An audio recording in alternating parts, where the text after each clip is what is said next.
He jumped up sharply, extricating himself from the viscous, sleepy haze. The body was wet with sweat, and a tear was still rolling down the cheek. My heart ached with pain. His beloved face framed by golden hair bent anxiously over him. Rose's huge blue eyes peered into him anxiously. Alec raised his hand and stroked her cheek. He couldn't believe his eyes. However, his hands felt the warmth of her skin, and his eyes saw an open, joyful smile. Rose saw his anxiety and surprise and asked what was wrong with him.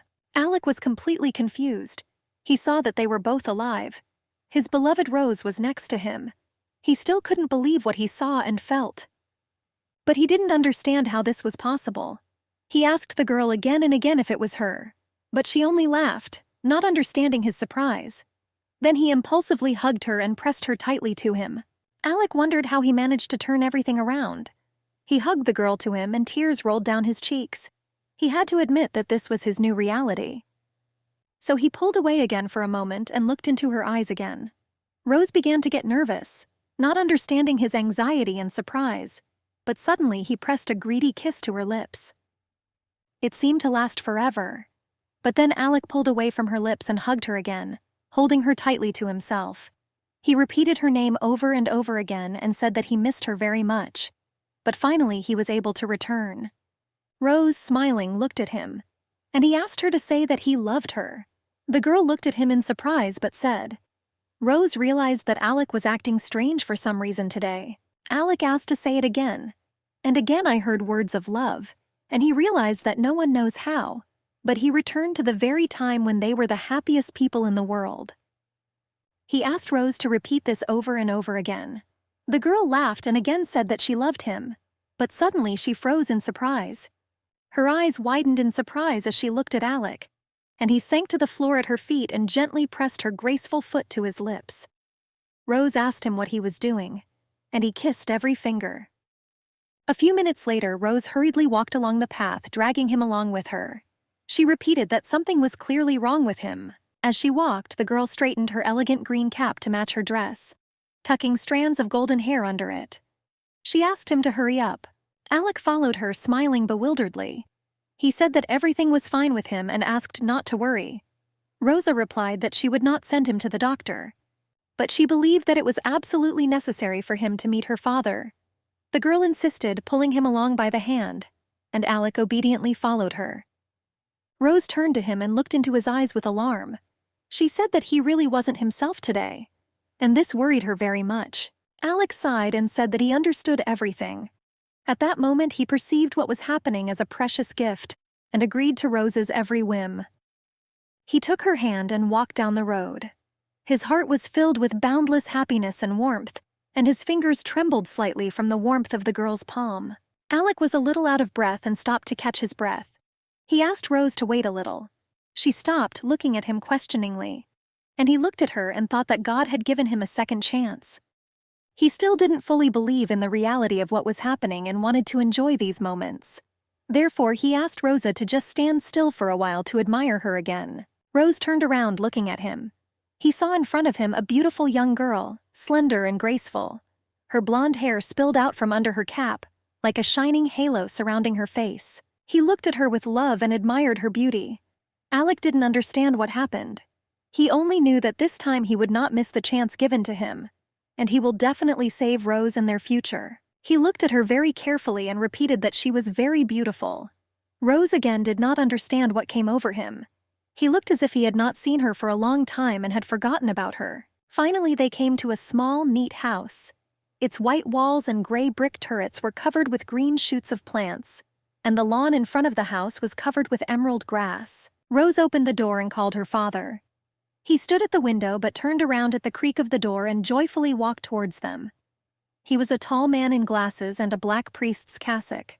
Rose said in alarm that something had happened to Alec. She said that in the morning he burst into tears when he saw her and their house, and then he kept asking her to repeat that she loved him. The girl said in fear that he acted as if he had died and suddenly resurrected. She was clearly very alarmed by his behavior. Alec was embarrassedly silent at this time. Rose suggested that all this could be symptoms of some serious illness. She was sure he needed an examination. The father listened to her thoughtfully. After thinking a little, he asked her to go outside for a while and wait there. Rose came out very puzzled. She was not ready for such a turn of events. Her father leisurely prepared the tea and placed the cup in front of Alec. He said that Rose always worries about him too much, but it was unlikely that she could behave this way without a good reason. He looked carefully at Alec and asked him to tell him what was the matter. Alec hesitated. What happened was difficult to explain to anyone without fear of looking crazy. Then his father-in-law confidentially asked if Rosa was right. He admitted that something really happened to Alec. He looked and behaved too unusually, but Alec replied that nothing special had happened. He just had a dream. An ordinary dream that was simply unusually long and scary. Rose's father was quite surprised. It was hard for him to believe that all of Rose's experiences happened only because of Alex's bad dream. But he said that it was really just a dream. But the dream is absolutely nightmarish, and it couldn't be worse at all. As he said this, Alec clenched his fists painfully, and the man noticed this. Rose's father waited patiently. Alec collected his thoughts, becoming more and more gloomy. Finally, he clenched his teeth and began to tell. He said he dreamed that Rose was his wife. She was beautiful and incomparable. However, he had other wives besides her, and supposedly from these other wives he had a huge number of children. Alec began to tremble as he spoke. It was impossible for him to imagine that he could want to be with someone other than Rose. But in his dream, numerous heirs were absolutely necessary for him. He had to have many children in order to confidently occupy the throne, for he was none other than the emperor. He remembered that he was the supreme ruler and had the title of emperor. But even this could not guarantee Rose's safety. As he spoke, he lowered his head and covered his face with his hands. In his dream, his whole life with Rose turned into a nightmare. Their firstborn, the long-awaited first child, died shortly after birth, and the second son in his entire life knew only endless suffering. And in the end, he died along with Rosa in a terrible fire. Having finished the story, Alex seemed to plunge back into the horror of the previous night. He said bitterly that he would not wish such a life on his enemy. The worst thing for him was that it was his decisions that ruined Rose. His father-in-law was shocked by what he heard. Now he understood Alec's condition and his behavior after waking up. He asked if Alec was as scared as before. Alec agreed. But even without that, just by looking at him, one could understand that this terrible nightmare had led him into a state of panic and completely unsettled him. The father said reassuringly that this was quite understandable. However, after that he fell silent for a while, but his face darkened. Suddenly he said that such a dream has a very high probability of coming true. Alec thought he had heard wrong. He looked up at his father-in-law with astonished eyes and asked again. But he continued. He said he already tried to warn Alec before the wedding. He did remember something like that, but nothing definite. Then his father-in-law reminded Alec that he belonged to the ruling dynasty, and Rose was a very simple girl from an ordinary family, not belonging to the nobility. Then Alec asked with fear whether such a coincidence was possible. After all, in his dream he was precisely the emperor, the heir to the ruling dynasty, and his father-in-law replied that everything is possible in this world. Sometimes life could turn out in a completely unexpected way, and given Alec's background, anything could have happened. But he did not want to understand the Reverend Father's hints, although rather, he was afraid to hear what he was trying to tell him. And then his father-in-law sighed heavily. After a pause, he said that if something like this could happen, then we should be prepared for it. And then it will be better for Alec to break up with Rose in order to protect her from a terrible future. When Alec heard this, he seemed numb with horror. He knew that he would never part with Rose under any circumstances. And even if that was the only reason he was given a second chance. But he was not ready to do this for anything in the world.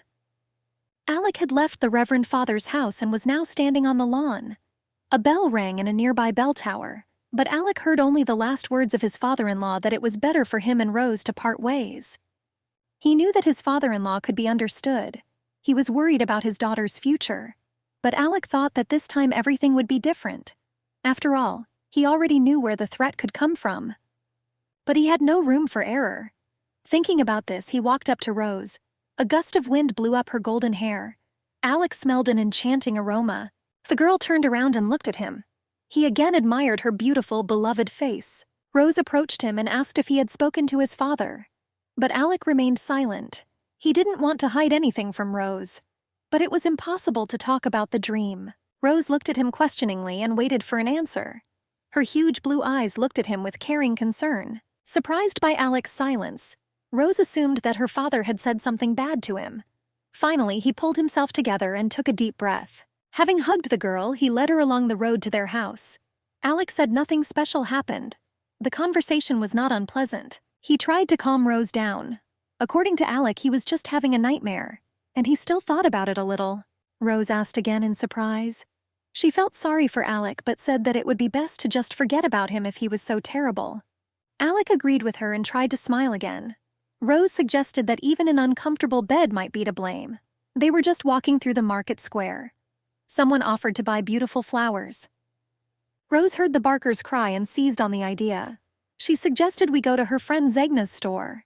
Alec was surprised because Rose didn't say anything about something being missing at home, and she replied that she wanted to buy paper flowers.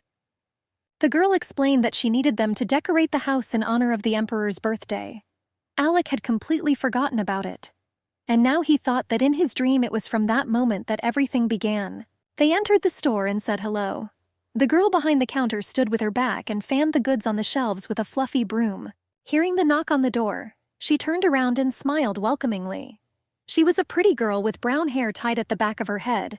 She said hello and invited them in. Rosa greeted her friend, calling her Zegna, and asked how she was doing. The girls haven't seen each other or talked for a long time. Alex stood behind Rose, holding the door.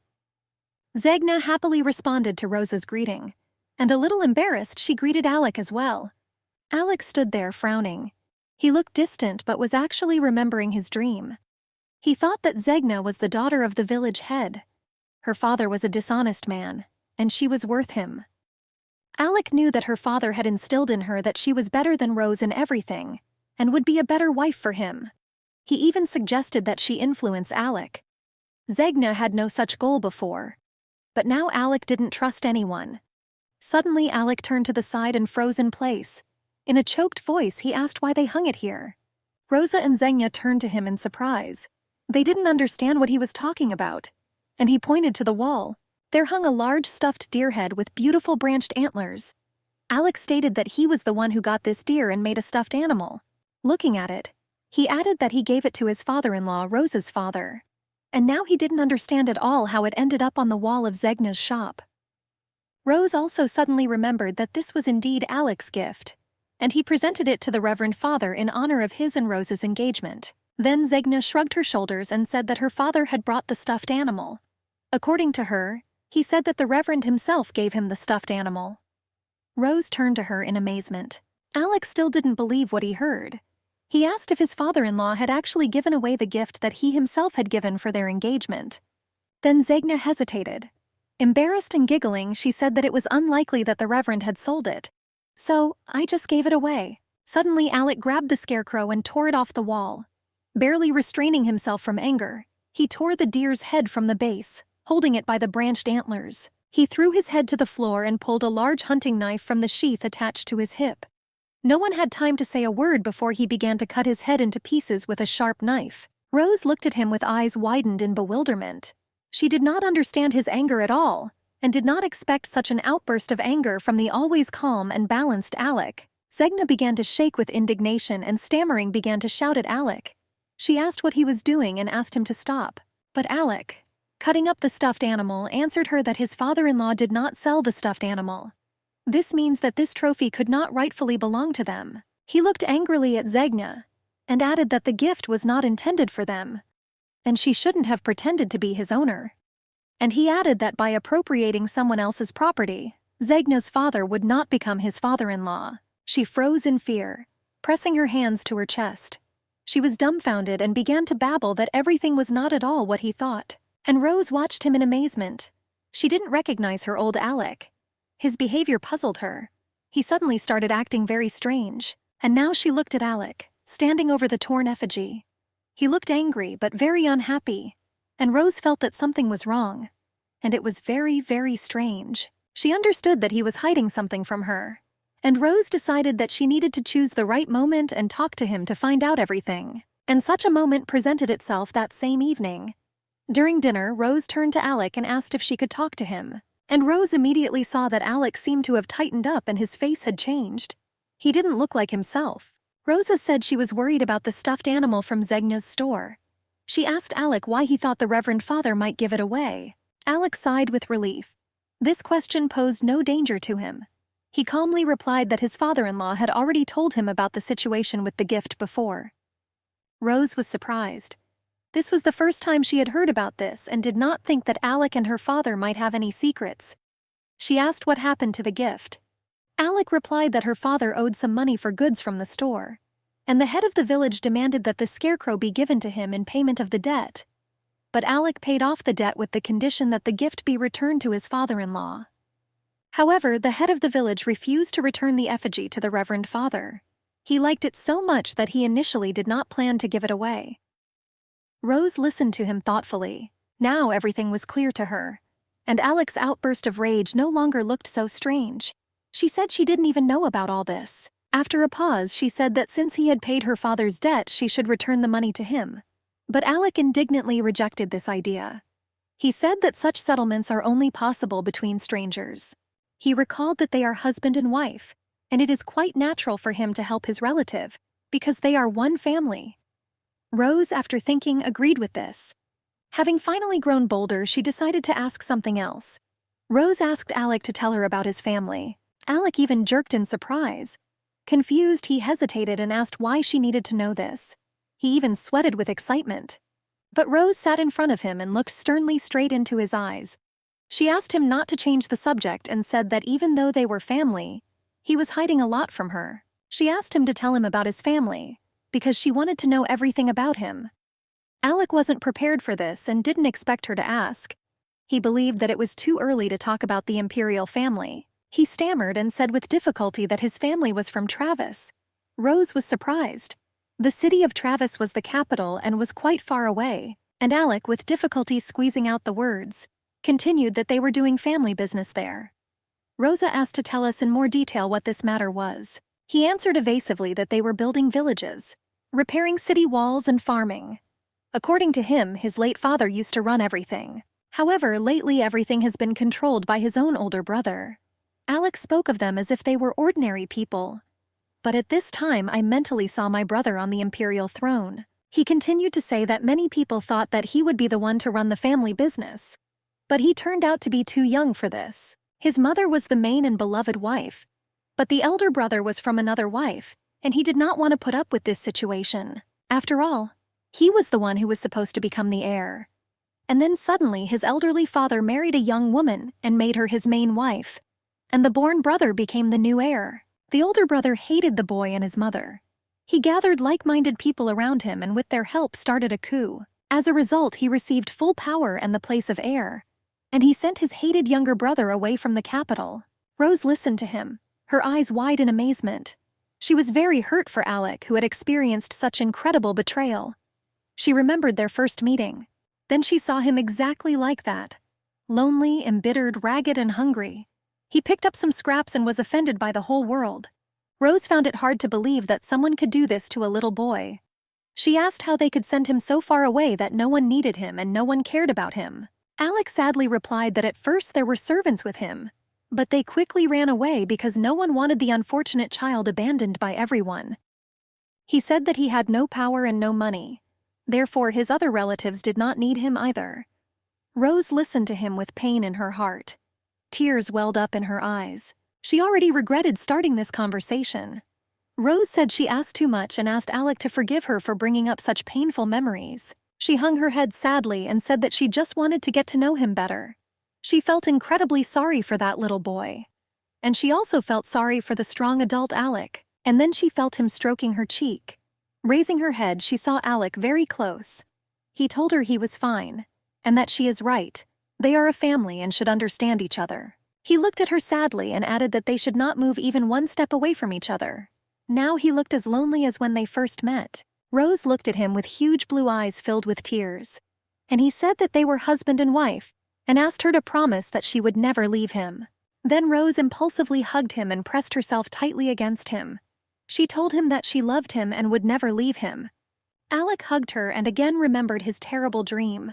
He held her tighter and tighter and thought about how he needed to change the future so that the terrible thing would never happen.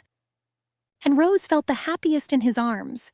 She had no idea about the terrible threat hanging over her. A little later, at night, Rose was already sleeping peacefully, and Alec sat sleeplessly next to her and ran his fingers through her golden hair. He admired his sleeping wife and again remembered the dream. In his nightmare, it was on the Emperor's birthday that his elder brother sent an assassin after him, and his father-in-law was killed when he tried to apprehend him. He clenched his teeth and thought that he didn't know what to do then. But now he was ready, and he still had some time. He admired the sleeping Rose and thought that he would not make the same mistakes again. And this time he could protect her no matter what. He recalled that he saw himself and Rosa holding a baby in their arms, and he knew that he would never lose again. It was deep night outside. The full moon bathed the trees in pale light. Only sometimes its radiance faded, obscured by lonely clouds. There was complete silence, interrupted only by the whistling of the wind. A man in a dark cloak stood motionless in the shade of the trees. He tried to stay away from the cold light of the moon. Suddenly he heard an indistinct rustling sound. He turned around sharply and raised his fist threateningly to strike. The man's left eye was covered with a black bandage, and otherwise he looked very menacing. He shouted, ordering them to stand still. But then he saw Alec approaching him from the darkness. His steps were barely audible, but he called the man by name and said hello. Orhan was hiding under the cloak. Orhan was Alec's maternal uncle and had always been kind to him. Now he knelt before Alec, calling him Your Majesty, and asked for forgiveness. He explained that he didn't recognize Alec because he had grown and changed so much since their last meeting. Indeed, Alec has become a completely different person over the years. He said gloomily that indeed too much time had passed since he left the palace. He was worried that Orhan might be being followed, but he confidently objected. Then Alec took a deep breath and said that on his birthday the Emperor would send an assassin after him. He asked Orhan to track him down. Alec had no one else to help him. Orhan looked shocked. He stammered and asked Alec where he got this information. He seemed to not believe what he heard. To this, Alec, grinning meaningfully, replied that he could find out a lot. Even being in the wilderness in a village, he could obtain information. And he had a lot more to tell. Their secret meeting in the forest was quite short. When he returned to the house, Rose came out to meet him, rubbing her sleepy eyes. She asked in surprise where he was so early. Alec closed the door behind him and said that he was going out for a walk and some fresh air. And when Rosa was surprised, he explained that he couldn't sleep. Rose yawned and said that she couldn't sleep either. She thought he was having another nightmare. Then Alec walked up to her and gently touched her face with his hands. He peered anxiously into her face and asked how she was feeling. Rose seemed unusually pale to him. She replied that she was fine. But suddenly she turned even more pale and covered her mouth with her hand. Her eyes widened in surprise. A moment later she was bending over, waiting out the attack of faintness. Alec looked at her with concern. He did not know how he could help his beloved wife at this moment. Finally she felt better. Rose straightened up, overcame a coughing fit, and frowned in surprise. She didn't understand what was happening to her lately. Alec began to question her anxiously.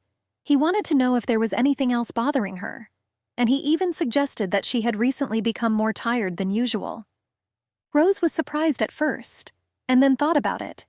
And then she confirmed that it seems to her that she really gets tired more often. But she still didn't understand what Alec was getting at. Well, he suddenly smiled joyfully. And immediately cheering up, he said that he had one guess. Rose looked at him questioningly, and he suggested that she might be pregnant. This guess took her by surprise, and Alec looked at her with a strange expression on his face. It was easy to read anxiety and joy, confusion and pride. Things got a lot better, but also a lot more difficult. After some time in the same place in the forest, Alec spoke with Orhan again. At first he couldn't understand what Alec wanted from him. Then Alec explained to him that, according to his information, Prime Minister Mankel was currently in custody, and this was quite beneficial for him to achieve his plan. Alec asked Orhan to thoroughly investigate all the schemes and manipulations of the Prime Minister. He wanted all the information he could gather about Mankel. Alec believed that this time he had to get Mankel on his side. Orhan, after thinking, agreed with him. He suggested that it would be very beneficial to have Prime Minister Mankel as an ally. After all, with its help, it was possible to at least partially reduce the authoritarian influence of the government. And Orhan thought to himself that Alec owed his life to him.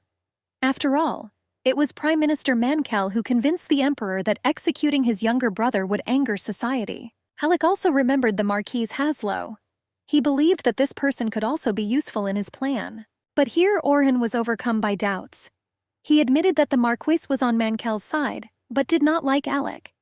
Orhan suggested enlisting the help of other people instead. According to him, he heard that there are quite a lot of people dissatisfied with the ruling emperor, and it would be wiser to turn to them for support.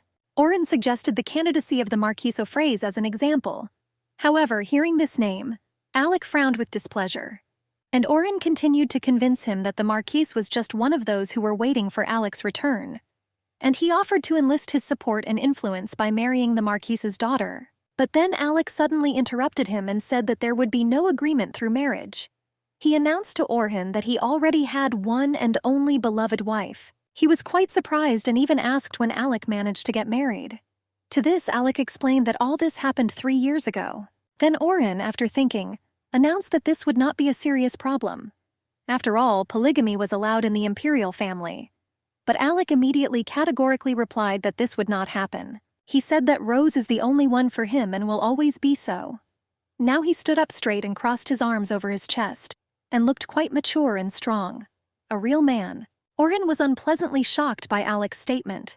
After all, from time immemorial, various political forces of empires around the world united their forces and gained influence through marriages. And Alec at this time recalled how Rose reacted to his assumption about her pregnancy.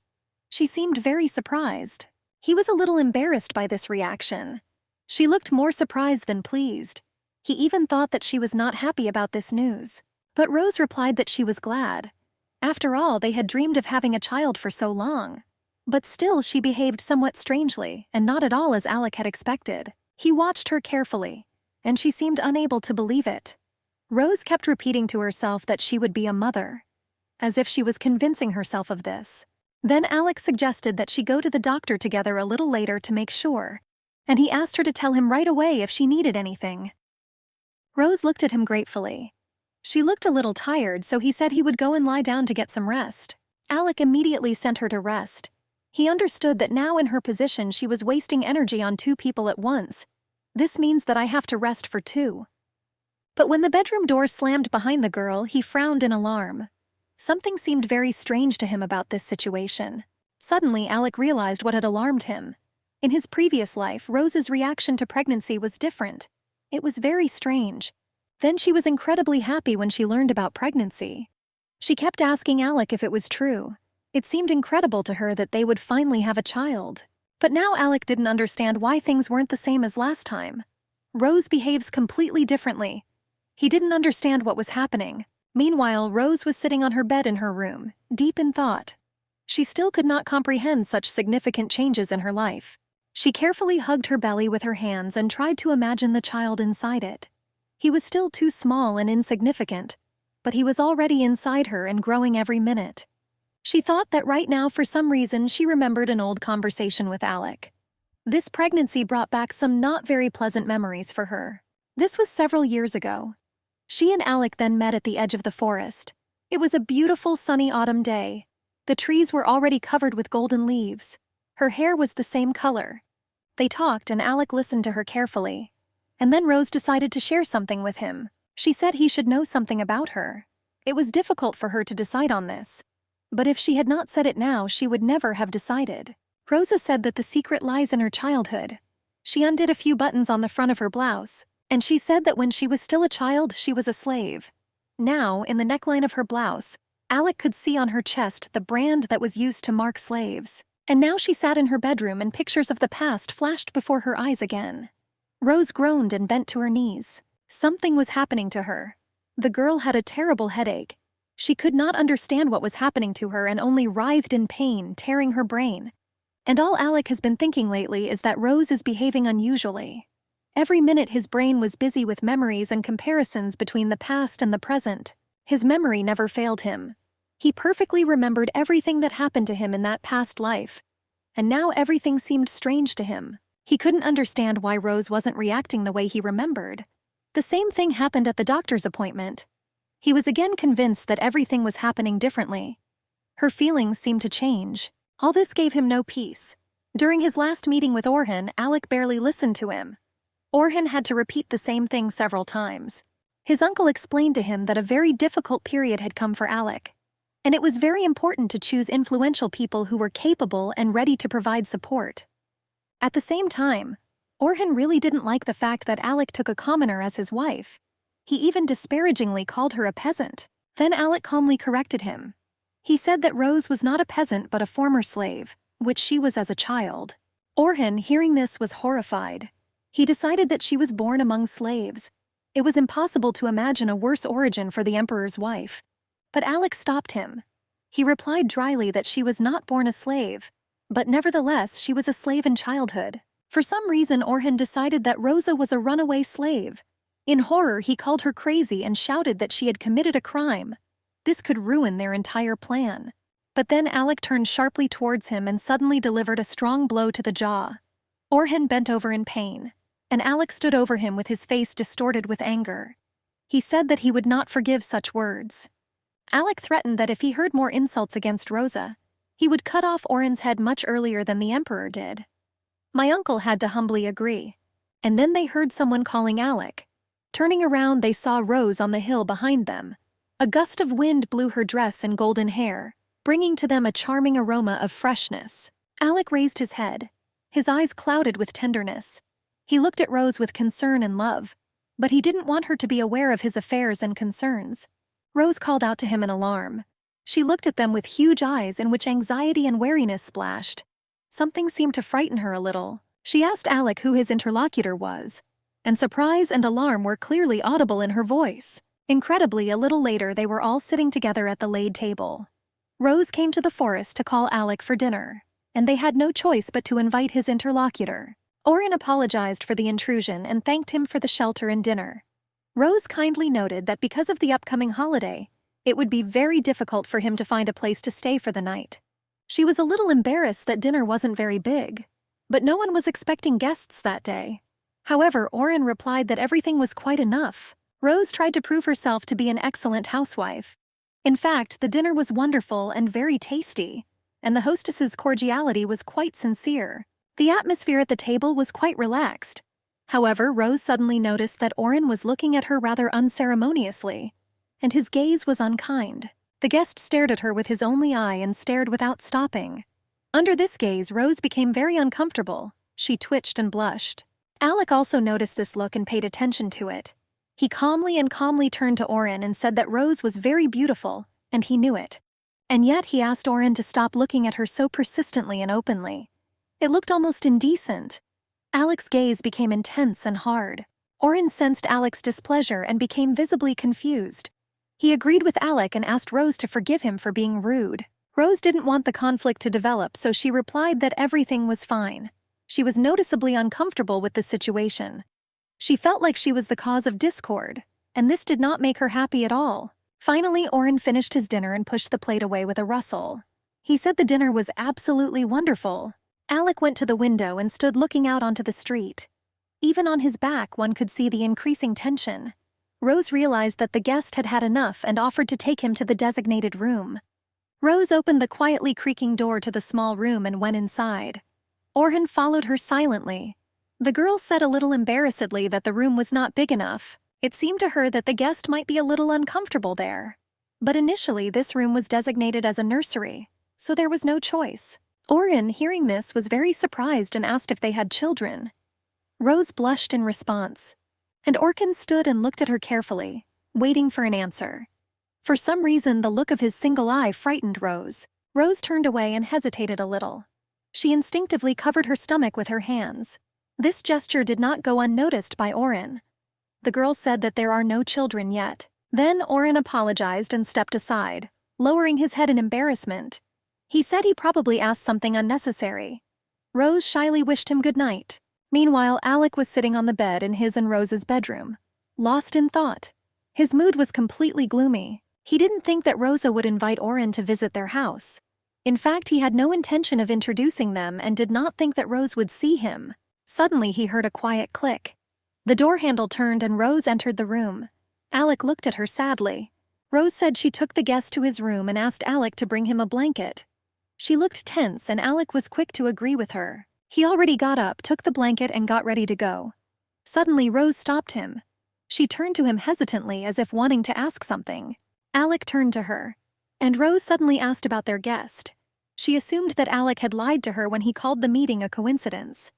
And now she stood right in front of him, looking into his eyes. Rose asked what their relationship was like, and she clearly intended to get an answer. Alec was taken by surprise by her question. He understood that soon Rose would inevitably find out about his noble origin. By hiding the fact that he was a prince, Alec risked that Rose would trust him less and less. He lowered his head and thought. Suddenly, Alec made a decision. He asked Rose to promise him something first. He wanted to know that she would always be there for him, and would always love him. He said this in a quiet, dull voice without raising his head or looking into her eyes. Rose looked at him in amazement. She didn't understand what was happening to him and why he was so depressed. She said that of course she promised him that. He lowered his head again and nodded as if agreeing with his thoughts. This time everything happened completely differently, not like in his past. He remembered that then he was the only one who knew nothing about the terrible fate that awaited Rose. It seemed like the whole world was against them. He thought feverishly and tried to figure out what he should do now. Then his actions destroyed his beloved woman. Now he tried his best to avoid it, but he felt like a fool. So he made a decision. He spoke to Rose and told her that he was the crown prince. Lowering his eyes guiltily, he continued that his father was Emperor Leodegrand VII. Everyone in their vast country knew this name and loved the just and kind emperor. He said that his mother was the emperor's second wife, Eloisa from the Castro family. After the death of his first wife, the emperor was inconsolable for a long time, but still met his love. Alec, born from this marriage, became the legitimate crown prince of the empire. He was the only child of Emperor Leodegrand and the beautiful Heloise and grew up in great love. Having told all this to Rose, Alec experienced great relief and equally great anxiety. He didn't know how his wife would react to this and how it would turn out for them in the future. Rose listened to him in shock. When Alec fell silent, she was silent for a while, trying to comprehend what she had heard. Suddenly, she slowly called Alec Prince. Alec sat with his head down. His whole posture indicated that he was immersed in completely joyless thoughts, and Rose thoughtfully suggested that their evening guest was Alec's brother. What was surprising was how close she was to the truth. However, clenching his hands with tension, he replied that Orhan was not his brother. And as soon as Rosa wanted to ask something else, he added that Orhan was his uncle. Alec was even surprised that this was what excited her. He asked Rose if there was anything else she wanted to know or ask. Rose thought for a moment.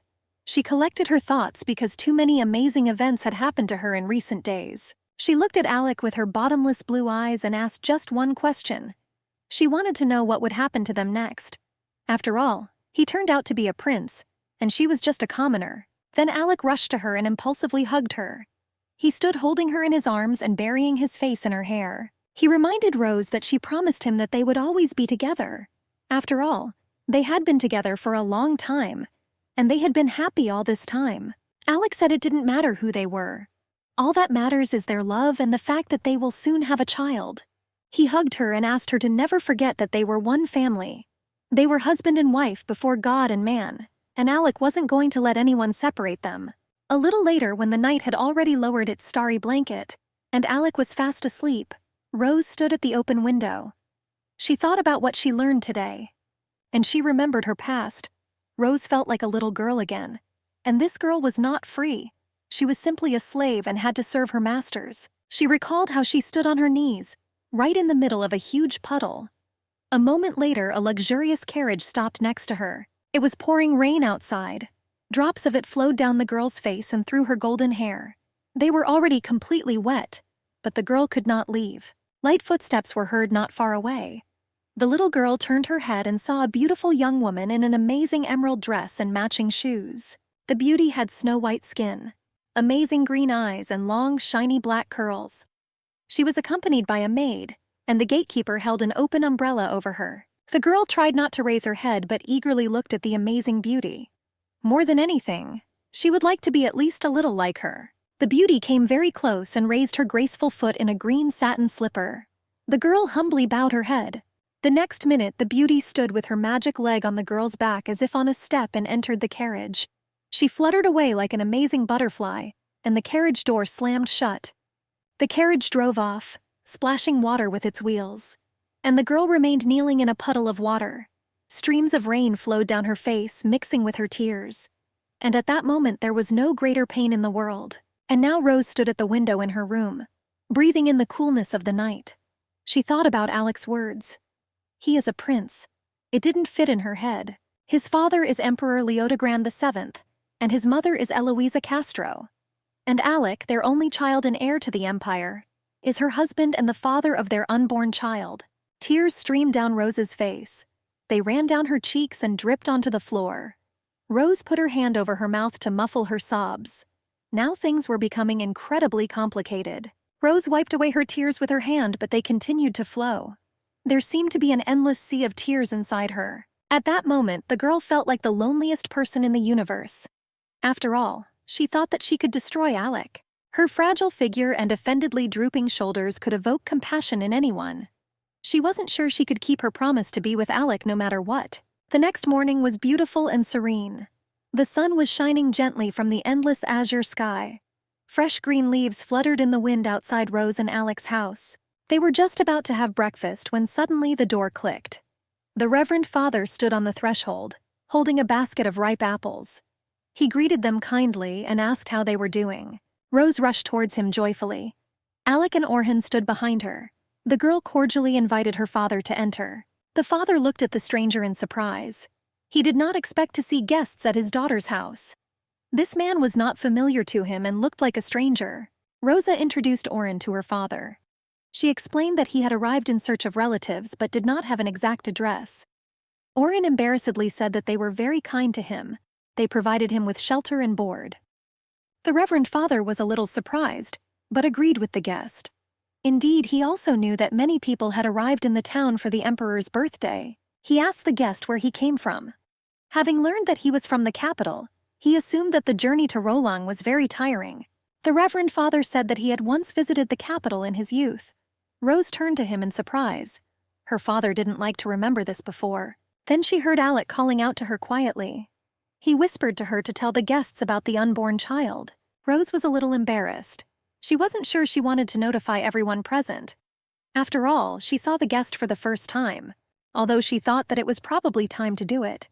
And suddenly she heard her father asking his guest if the days in Travis were so short. He delved into his memories and said that during his stay there, the winter was too harsh and the days were short. This rather puzzled Rose. After all, she remembered from his infrequent short stories that her father had been there in the summer. But Orhan agreed with this, and he said that they had no choice. You just need to wait. And he added, looking at Alec, that they were waiting for the new sun to rise. Alec was calm but sad and thoughtful. And then Rose suddenly realized that they were not talking about the change of season or the weather. They talked about the imperial family and the new ruler. But then it turned out that her father knew about Alec's origins, and that he is the crown prince of the empire and possibly the future emperor. Thinking about this, Rose dropped the spoon in surprise. Her father looked at her with concern. He noted that she did not look entirely healthy and asked if everything was okay. Alec saw that Rose was embarrassed and silent. Then he stood up, pushing his chair back with a rustle, and said that Rose was a little sensitive to everything right now. Smiling, he added that in the early stages of pregnancy this is quite normal. Rose sat there, flushed and embarrassed. She looked at everyone furtively to understand the reaction of her father and Orhan. For some reason, it was important for her to understand the attitude towards their news, and Alec smiled good-naturedly and seemed quite calm and happy with life. At that moment, he was happy to share his joy with two close people. But Orhan sat, silently frozen in place. He looked depressed and unpleasantly puzzled. It seems that the good news was an unpleasant surprise for him. A little later, the horse tramped through the forest thicket. The night hid the silhouette of a horseman in a dark cloak from prying eyes. A black eye patch was visible from under the hood. Orhan was angry. He thought about what he had heard in the nice house on the edge of the town. He saw how the Reverend Father carefully bent over Rosa and began to question her. He asked if she was really expecting a child and how she was feeling. And when Rose confirmed that this was true, he was incredibly happy. He congratulated her and said that this was great news. His father also turned to Alec and congratulated him too. He happily answered his father-in-law. Orhan, seeing this, chuckled unkindly. His gaze was gloomy. Orhan also approached Rosa and congratulated her. He called her Lady. but it sounded rather sarcastic. He added that she has a very precious child inside her. Then he lowered his voice and continued almost in a whisper. Orhan said quietly that he hoped that Rosa would not use this child to be her only wife. And when Rosa raised her surprised eyes at him, he added that she was a commoner. He said the word as if he were spitting out poison. Rose froze in amazement at the sudden change in his tone. She sat at the table, pale and trembling with fear.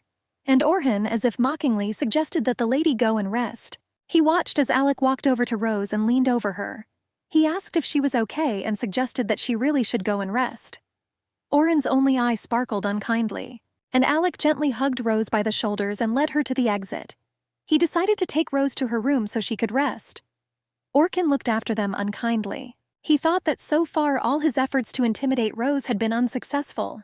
It was pointless as long as Alec was next to her. Orhan cursed angrily and pulled on the reins.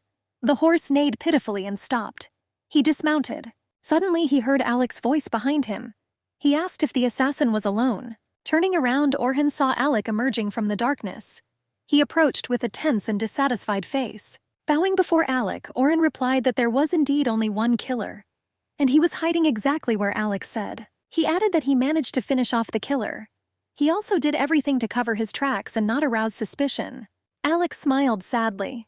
He said that the end of his quiet life had come. The Emperor began to act, sending assassins to him, and perhaps it will happen again. He added that at dawn he and Rose would head to the domain of the Marquis of Haslow. There he hoped to meet other like-minded people interested in a change in power. But Orhan again tried to convince Alec that they would need the support of the Ofrees family. In his opinion, the slave was not fit to be a princess, even though she was bearing his heir. Alec looked at him sternly. His gaze was cold. But even colder was the tone in which he addressed Orhan. He asked if his uncle thought his choice was wrong. Without waiting for an answer, he coldly said that he made it clear that he did not intend to become engaged to the daughter of the Marquis of Ofrees. And he asked why Orhan ignored his words. Then the uncle apologized, bowing his head. He promised to refrain from making comments in the future. However, his ostentatious humility could not deceive anyone, and Alec understood this. He told Orhan that he could go if he had already finished his lectures, and he himself also turned around to leave. Orhan looked after him with a strange expression on his face. He thought that everything was not going well. Out of frustration, Orhan tightly squeezed the reins of the horse, which neighed in fear. He climbed into the saddle and spurred his horse. He thought that Alec was unshakable, and if he tries to insist further, he risks losing his head. He felt that a seemingly simple operation was turning into a huge problem. Trying to find a solution, he rode off on his horse into the night. It was a very strange dream. Everything was very similar to reality, but nevertheless it looked wrong. Rose was looking for Alec. Suddenly she saw him. Tall and slender, he stood with his back to her and looked around the huge hall full of people. She called him quietly. Finally he turned around. Rose saw that he was wearing a ceremonial uniform with aiguillettes. He looked completely different and now truly looked like the heir to an empire. He turned to her and walked towards her, holding out his hands to her. Alec smiled at her and said that he was looking forward to her. He said admiringly that she looked great. But Rose suddenly lowered her eyes and saw her bare, dirty feet. And Alec still smiled at her, coming closer. He addressed her, calling her his beloved. And Rose was terrified. She suddenly saw herself from the outside. She stood among smartly dressed, cheerful people in some kind of dirty, tattered shirt, clasping her impressive belly with her hands. And Alec suddenly called her his favorite slave. And then many voices were heard around. Everyone asked each other and repeated his words about the slave. Some people asked why a dirty slave was carrying the emperor's child. The dressed-up ladies glanced at her disdainfully and talked to each other. They asked if she really expected to become a noblewoman by giving birth to an heir to the empire. Everyone around her condemned her. An evil darkness thickened over her. And suddenly the darkness cleared and she heard her name. It was Alec who called her. And Rose suddenly woke up. Tears flowed from her eyes. Alec sat next to her on the bed and stroked her cheek. He asked worriedly if she was okay. He saw that the girl was covered in a cold sweat from fear. Alec extended his hand to her, but Rose recoiled in fear. She still could not recover from the viscous nightmare. Alec looked at her with dismay. He did not understand why his beloved wife was afraid of him and moved away. He called her again. Then Rose finally said she was fine. but she still lightly pushed his hand away. And then she asked where her father and their guest, Mr. Orhan, were. Alec replied that the Reverend Father had already gone to bed, and Orhan left. He didn't go into detail. Rose sighed with relief. She regretted that she could not see her guest off, but she was relieved that he was gone. And Alec said that he understood everything, and there was no need to worry, but he wanted to talk to her about another important matter. He thought they should leave Rolang. Rose stood up in amazement. She had never heard Alec talk about moving, and now I wanted to know why they were leaving. Alec explained to her that he had no intention of leaving, but the situation had changed, and now he needed to enlist the support of some of the nobility. Therefore, he invited Rosa to go to Dranaberg with him. Rose was afraid that things were so bad that they would have to leave. She didn't think she would ever have to leave Rolang, but Alec reassured her, saying that everything was not bad at all. But it is there that lives the man whose help Alec needed. He promised her that she would definitely like life in the city, even if it scared her a little at first. Alec has already prepared a house for them with servants, so that Rose can rest more. But Rose remembered Orhan's words that she was a commoner, and invited Alec to go to Dranaberg alone. However, he was amazed at this proposal and was very upset. Rosa explained her decision by saying that she was completely inexperienced and knew nothing about city life. She didn't want to disturb Alec in Dranaberg, but Alec impulsively moved closer to her and hugged her tightly. He gently squeezed her in his arms and stroked her back. He reassured her that the city was safe. That's why he wanted to take Rose there. He saw no point in going there alone without Rose. He reminded Rose that they promised each other to always be together, and he didn't want to do anything without his beloved wife. Rose answered him that she also did not want to be alone, especially before the birth of a child. However, she was very worried that everything might change after his birth. To this, Alec firmly told her that everything would be fine.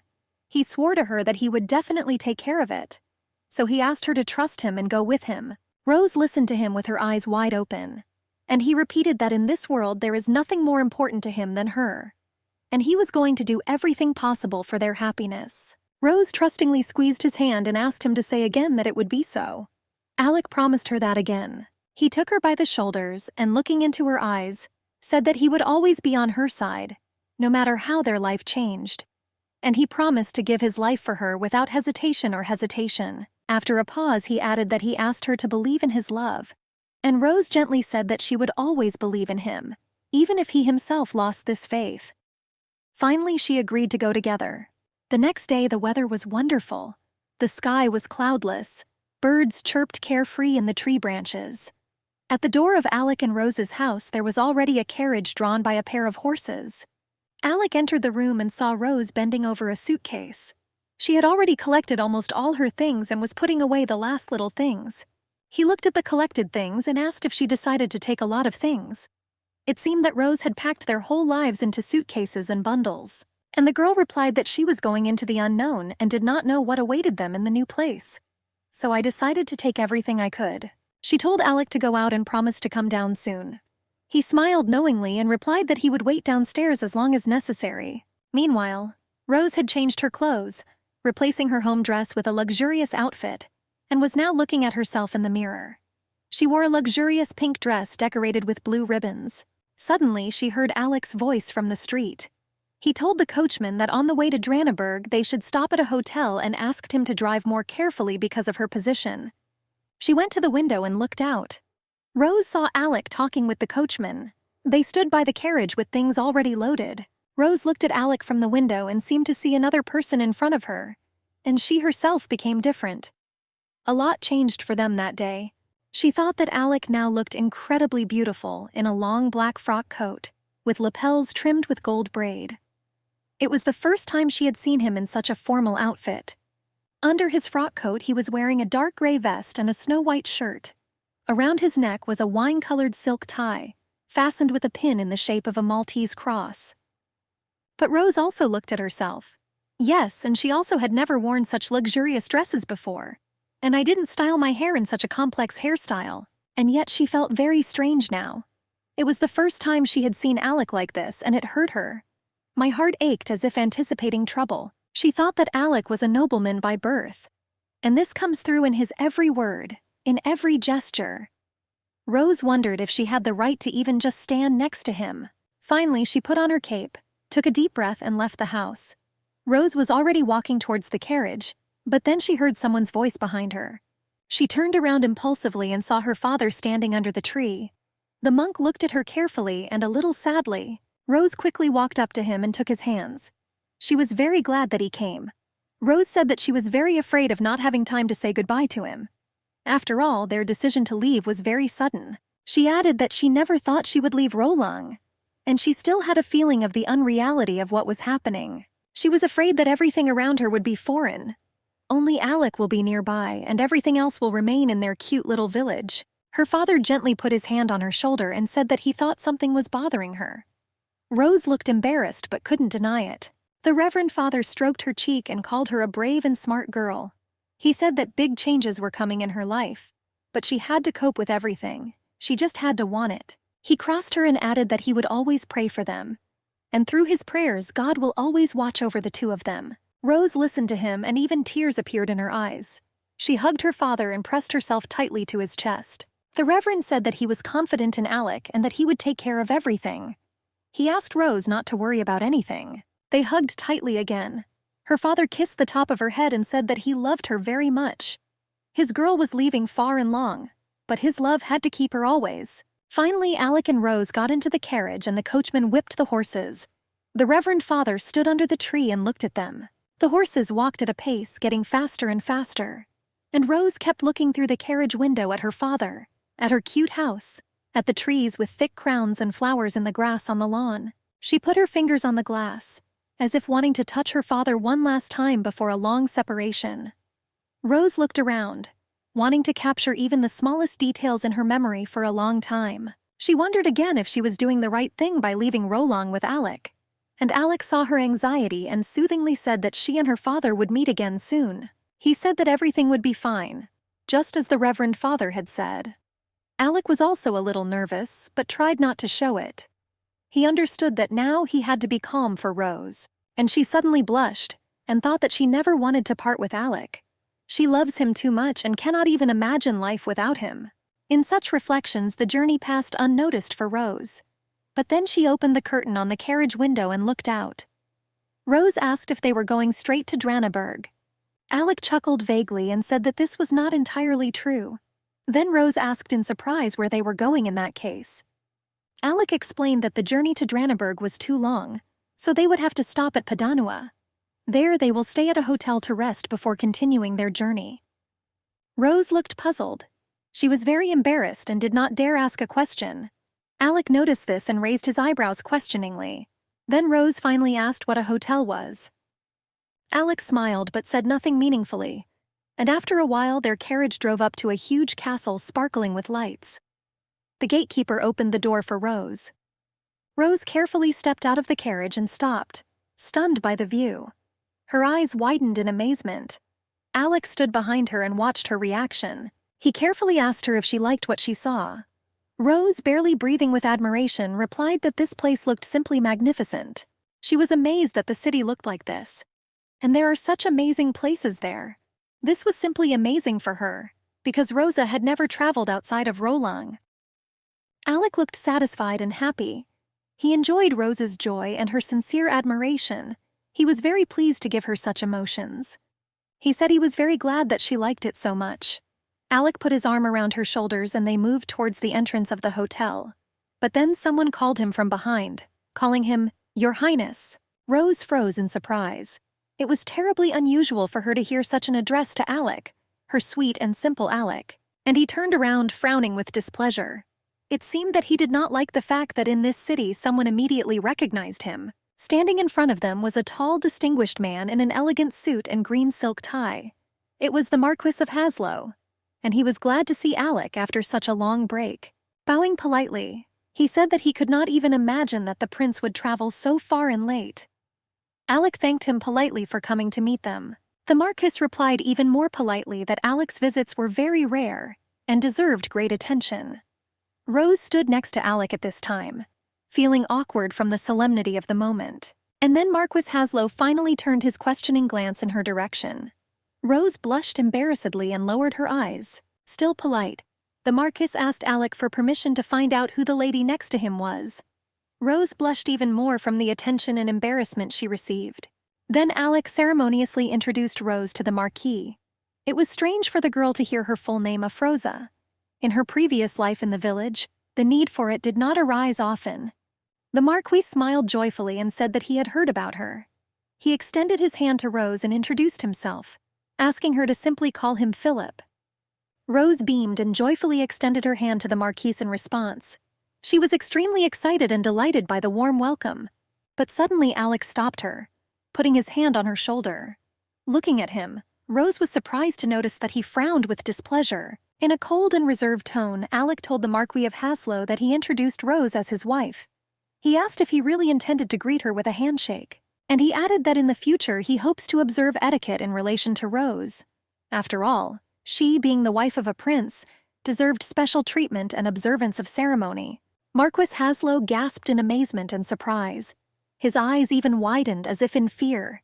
Undoubtedly, he realized what a mistake he had almost made and how it could turn out for him. He bowed ceremoniously and apologized for the trouble. He made excuses by saying that he had not greeted a lady for a long time and had lost his skills, and asked for another chance. This time he dropped to one knee, lightly touched Rose's fingers and brought them to his lips. Rose watched him in surprise. Kissing her hand, he said that he asked her to forgive him for his mistake. His eyes were downcast, and his words were full of remorse. Finally, he called her princess and said, "Your Imperial Highness." The girl was shocked. She never thought that a title could sound so solemn. Embarrassed, she smiled welcomingly at the Marquis. Rose said that everything was fine and asked him not to worry. The unpleasant incident was over. The Marquis thanked Alec and Rose for their favor and offered to go inside the hotel. They walked slowly along the path to the hotel, filled with lights, and the Marquis said that the restaurant was located a little further. He offered the prince something to eat after a long journey. Rose imagined how they would eat in this luxurious place, and panic overcame her. She had never been to such places and was not trained in etiquette, so she asked Alec if she could not eat with them. Rose explained this by saying that she was not hungry yet and would like to rest instead of eating. Alec looked at her kindly and replied that she could do whatever she wanted. He was about to ask someone to escort Rose to their room, but Rosu sheepishly replied that she would like to be alone and get some fresh air. She added that she had a slight headache after the long journey. The girl wished them to enjoy their meal and hurriedly walked along the park path. Her fragile figure moved away so quickly that it looked like flight. Alec looked after her with love and concern. He expected Rose to be shocked by the luxury that opened before her, but her confusion was too great, and he did not know how to help her. Meanwhile, Rose was barely visible in the depths of the park. She was in a hurry because fast walking calmed her down at least a little. Here she practically rushed past two young men engaged in conversation like a whirlwind. They looked after her in surprise. Suddenly she heard one of them chuckle unpleasantly, and the second one asked what happened to the lady that she was in such a hurry. Rose stopped abruptly. She realized that she probably shouldn't walk so fast. It looked strange and attracted unnecessary attention from park visitors. She thought again that she looked funny in her elegant and very expensive dress, and Rose didn't know how she should eat, walk, and dress in order to become a real noblewoman. She clutched the hem of her beautiful dress until it hurt. Rose suddenly thought that she was an ordinary girl, a simpleton who simply did not know her place. She remembered that Mr. Orhan, Alec's uncle, said the same thing. Rose imagined two thrones, on one of which sat the magnificent Alec, and on the second she huddled. This picture seemed absurd to her herself, and Orhan, in her opinion, also considered it funny and absurd. Obviously, he didn't see her as a princess at all. Meanwhile, Alec was busy having dinner with the Marquis of Haslow. The table was replete with delicious dishes and drinks. The Marquis asked why the princess did not want to share their meal. Alec answered restrainedly that Rose had decided to rest. He explained that the long journey had affected her well-being. A little later, Marquis Haslow, embarrassed, admitted that he was a little worried, and indeed anxiety and concern were written on his face. Alec turned to him in surprise. He did not expect any surprises from the always reserved and calm Marquis of Haslow. And he, worried, reminded that after their arrival in Dranaburg there would be many banquets and various receptions. This will be necessary to resume the necessary contacts. And at all these receptions the mere presence of the princess will not be enough. She will have to act as the hostess. The Marquis cautiously asked if Rose could handle this. Alec thought about it. He had not yet thought about it or given it any importance. Finally, he firmly said that there was nothing that Rose couldn't handle. But Alec thought to himself that he had overlooked the fact that the Rose he knew in the past was different from the present one. However, he acknowledged that some difficulties are possible. After all, Rose will be doing this for the first time, and it would be nice if someone helped her. He resolutely put the glass on the table. It suddenly occurred to Alec that he could ask Diana, his distant relative, for help. He was going to send her a letter. A few days later, a beautiful young woman was sitting by the window, holding in her hands a piece of paper covered in beautiful, firm handwriting. This was the letter from Alec. Concern was written on her face. A maid quietly approaching noticed her anxiety and asked what happened. The woman replied that Prince Alec had decided to return. Turning around, she added that the prince asked her to help Her Highness the Princess. And now she was alarmed by this request, and wondered what kind of princess would turn out to be. A lot depended on this. Meanwhile, Alec and Rose's journey continued. The carriage wheels rustled quietly along the road, and Rose leaned against the window, looking at the landscape. Alec looked at her with a smile. He was amused by her keen interest in everything she saw around her. He asked if it was cold for her to sit by the window. It seemed that Rose didn't even hear his question. Then he asked what she was looking at. Rose replied that she was looking at the dawn, although it was not quite dawn, but rather its harbingers. The thin first rays of the sun made their way through the trees on the horizon. Alec, smiling, said that they left the hotel too early. The sun would not rise soon. Then Rose asked when they would arrive in Draneberg. She was very excited, although she tried to control herself. Alec expected it to be around lunchtime, and he promised that immediately after her arrival she would be able to relax in the mansion. He was sorry, but he had business with the Marquis of Haslow. Alec continued to tell her that he would return in the evening and asked her not to be bored. And Rose was thinking about how she could tell him that she was not the woman who should be next to him. And then she heard something that interested her. Alec said that when they arrived she could meet a lady from another family. She will have to help Rose in everything and teach her. Alec understood that Rose, although well-mannered, was not familiar with the rules of palace etiquette. This is what she should have learned. He said that he knew Lady Rosabeth very well, and besides, they were the same age as Rose, so they should have easily found a common language. The lady was the daughter of Viscount Ventwis, famous for his shipping business, and her husband, Count Rosabeth, was a distant relative of Alec on his mother's side. Alec said carefully that Lady Diana de Rosabeth was born an aristocrat, and if Rose allows, he can help her get used to her new role as a princess. Immediately after arriving in Draneberg, the carriage took Rose to the mansion. Before Rose had time to look back, Lady Rosabeth hurried to greet her. She was a tall, slender young woman with dark hair and delicate features. She introduced herself and asked to call her simply Diana. Rose nodded shyly and told her that her full name was Afroza, but she allowed Lady Diana to call herself as she wished. Then Lady Diana laughed cheerfully and remarked that Rose should not bow her head before her, since she had a much higher position. Seeing Rose's embarrassment, she suggested that in the future we dispense with formalities. The girl liked this, and she hastened to explain that she made a mistake due to ignorance of etiquette. Diana responded that she was fully aware of the situation, therefore they had to begin training immediately. This is precisely why she arrived at Alec's request. Rose was very confused and embarrassed by the many events that befell her. She was scared of exactly how many new things she had to learn and remember. She liked Diana, and she really wanted to be sincere and trust with her. She needed at least someone who could help. She was thinking about all these subtleties of etiquette that she didn't know. But she had to deal with it all for Alec. But she was not at all sure that it would be easy. And now she wondered if she could even get close to all these aristocrats without casting a shadow on Alec. But Diana noticed her hesitation and hastened to calm her down. She said that she would definitely help Rose with all this, and she added that no one is born with this knowledge initially. Rose was a little surprised, but Diana explained that all aristocrats also have to undergo training. Only this usually happens in childhood, but it doesn't change anything. However, Diana was still a little concerned. The Marquis of Haslow did not have much time left before the banquet, and this was a very important event, because this was supposed to be Rose's first appearance in the world, and she wanted to begin training Rose immediately. And Rose suddenly realized that the first important reception was supposed to take place that same evening. It was too fast. That same evening, an important conversation took place in another huge mansion. The evening was quiet and warm. The windows of the mansion glowed with warm light. Alec, in a less formal attire without a tuxedo, sat on a soft green sofa, smoking a cigar. In front of him stood a table with burning candles and a massive candlestick. Suddenly he heard footsteps approaching and turned his head slightly. A stranger stood on the threshold, greeting him respectfully. He was a tall young man with unusual platinum-colored hair. His elegant outfit consisted of black trousers and a shirt with a white vest. He will ask permission to join Alec. At his questioning glance, Marquis Haslow introduced the young man as Lawrence Hamazula. He was not only the personal assistant of the Marquis, but also a lieutenant colonel in the active army. Alec greeted the lieutenant colonel and invited him to join them.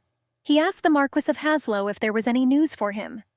However, the lieutenant colonel suddenly announced that he was not acting as assistant to the Marquis that evening, and he asked permission to clarify something with Alec.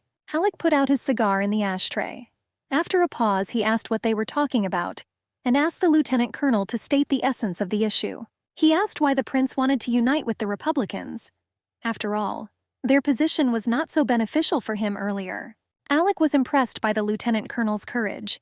He noticed that even the presence of a member of the imperial family did not frighten him enough to allow him to ask such bold questions. Lieutenant Colonel Kamizul lowered his head and asked to forgive him if he allowed himself to be insolent. However, Alec still answered that the reason for his decision was the personality of his wife. He dreamily explained that he wanted to live in a world where Rose could always be with him, and it was supposed to be a world without slavery. Meanwhile, at the prince's mansion, Rose and Diana began their studies. Diana placed a couple of thick books on Rose's head, and holding them, Rose had to simply move forward. She walked very unsteadily, staggering and shuddering, and Diana said that they usually put in a lot more books, but she didn't want to overload Rose right away. Lady Diana noted that Rose was doing well. Therefore, she expressed confidence that Rose would do a great job. However, the books immediately slipped off the top of Rose's head and flew to the floor. Diana sighed dejectedly. It might not be as easy as she thought. Rose sat down collecting her books. She said sadly that it was quite difficult. In her opinion, correcting her gait was more difficult than learning the rules of etiquette. Diana smiled softly and said that these were the very basics. She asked why Rose thought it was impossible for her, but Rose replied that she should learn everything she could. After all, this was what was truly necessary for Alec's happiness. She thanked Lady Diana warmly and sincerely. Rose understood that no one other than her family had ever done as much for her as Diana, and now they had to start preparing for the banquet that Rose would have to host. Diana suggested resting a little and getting started. Rose was surprised. After all, there was still a lot of time before the reception. But Diana explained that there were many things they could have prepared in advance. For example, they could choose flowers and decorations for the hall. She also suggested choosing dresses and accessories for receptions and exits, or write invitations for guests. There was a lot to do. Rose's head was spinning from so many tasks. Hesitantly, she asked if Diana believed she could do all this. But Lady Diana smiled serenely. She said that Rose shouldn't worry so much because she had an assistant, and she promised to do everything in her power to help. Rose lowered her eyes in embarrassment. She said quietly that she didn't even know how to repay Diana for her help, and she asked how she could express her gratitude. Diana affectionately answered her that she was doing what she considered necessary, and it was not worth gratitude. She assumed that the prince would return soon, so they should finish. She gave the books to the maid and asked her to take them away, and then the door quietly clicked open. Rose gasped happily. She turned impatiently towards the door. Diana also looked over her shoulder. Alex stood on the threshold. He walked up to the girls and stopped opposite. Diana bowed her head in a half bow. Alec greeted her, saying that they had not seen each other for a long time. He looked at Diana with a strange look, and the joy from the meeting was not visible in him. After a pause, he said that he did not expect to see her that day. Diana, embarrassed, curtsied. She said that they really hadn't seen each other for a long time, and she added that God blessed them, because Alec became such a wonderful person. She apologized for taking up their residence for so long and said it was unintentional. Alec grinned at this and noticed that she always knew what she was doing, and he added that it was time for her to go home.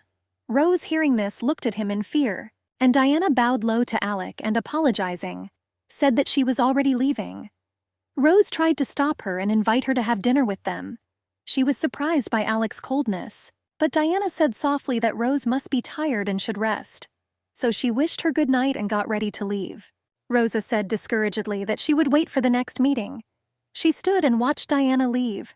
Now she had almost disappeared behind the door, which the maid had prudently opened for her. Her steps receded. The door had already slammed behind her, and then Rose came to her senses. She turned to Alec and asked hotly why he had treated Diana this way. After all, she spent the whole day trying to help her. Alec was silent and just looked away gloomily. Then Rose turned around sharply so that even her dress rustled. She said she would go to apologize to Diana. Alec jerked after her and called, but remained in place. Already standing in the doorway, she coldly said over her shoulder that Diana had helped her a lot. After all, she managed to tell her many necessary things and rules. This was a clear reproach towards Alec. Rosa quickly left, almost ran out into the street. Diana was already standing in front of the approaching carriage. The portress opened the carriage door for her.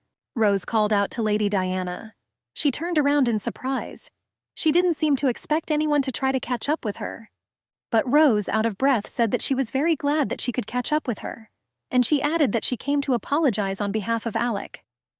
Diana lowered her eyes in embarrassment. Smiling, she asked if Rose really came to her for this reason. And when Rose confirmed this, Diana looked at her sadly. She thought she was a very kind and sensitive girl. Lady Diana de Rosabeth understood that Rose was far from stupid and was quite attentive and diligent. And in normal life she would not have any problems. But now she found herself in a completely different world. And Diana sadly said that Rose was too naive. Rose raised her head in surprise. She didn't expect to hear this. And Lady Diana said she was worried. She was worried that Rose would have to endure a lot of pain in the future. And Rose froze, looking at her in disbelief. She asked why Diana said that. Then Diana replied that she was now next to Rose, teaching her. And it might even protect you from something. But she was not at all sure about the future. She could not guarantee that Rose, being so pure and innocent, could live in this world. And she can be a real princess. Rose, hearing this, silently looked at Lady Diana.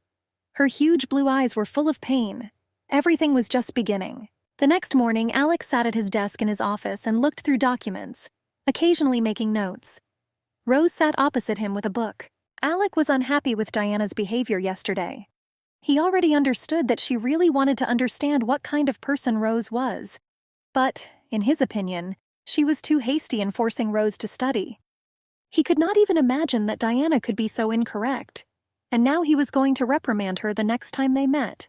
Alec really paid a lot of attention to issues of chain of command. And now he didn't like the fact that Diana did not show due respect and admiration for his wife. However, Rose gently corrected him. She suggested that Diana showed unusual zeal and persistence precisely because she wanted to serve Alec and his wife as much as possible. The girl added that at first she explained this by her stupidity, but later I realized that this reason was wrong. If Diana wanted to humiliate Rosa, she would not have helped so diligently. After all, she tried to give her as much information as possible and did it very correctly. She really taught Rose the way she was supposed to. And now, thanks to Diana, Rose had at least some idea of how the noble world worked, and she was not happy that she learned about the duplicity and meanness of the aristocrats. However, Rose was sure that no one else could convey the information so truthfully and completely, and so she asked Alec not to tell Diana anything. Alec agreed with this, although he still believed that Diana neglected etiquette in relation to Rose, and he promised to pay more attention to this in the future to avoid problems.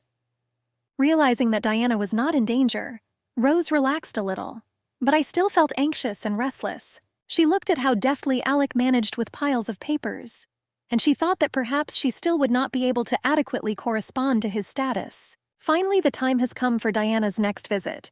This time she suggested choosing outfits and decorations for the reception, and she said she was a little surprised. Rose wanted to know what caused the surprise. Diana was a little embarrassed. She wasn't at all sure she should bring this up, but still, she explained that last time she showed some incontinence. Therefore, after the visit, she had thoughts that Rosa might not want further meetings with her. To this, Rose discreetly remarked that she was indeed a little upset. However, she understood that there was no way she could prepare for the receptions on her own. In addition, she was firmly convinced that Diana said and did everything only with the best intentions. Rose had no doubt about the purity of her intentions. She also understood the importance of their mission. After all, Alex's position was very high, and no one, especially his wife, could allow any annoying mistakes. As she spoke, Rose continued to mechanically sort through the fabric samples and apply decorations to them. It was worth noting that she did quite well. However, Diana noticed her uncertainty and hesitation. She asked Rose if she had thought about breaking up with Alec. Hearing this, Rose helplessly dropped her hands. Diana unwittingly voiced her greatest fear. She confirmed that she had been thinking about it ever since she learned of Alec's true status, and she was mentally deciding whether she should leave before she became the laughingstock of the entire high society. True, thinking about this, she immediately remembered her child, and she could not decide to cripple his fate.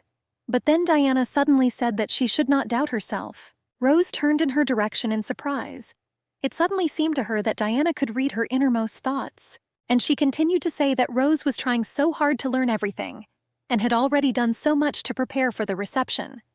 Therefore, she can no longer give up everything, because everything works out for her. Finally, she added that if Rose really wanted to leave and give up everything, she would not be standing in this room now.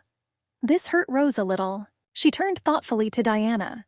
Rose asked why she didn't think she could leave right now. She knew she had spent too much time with Alec.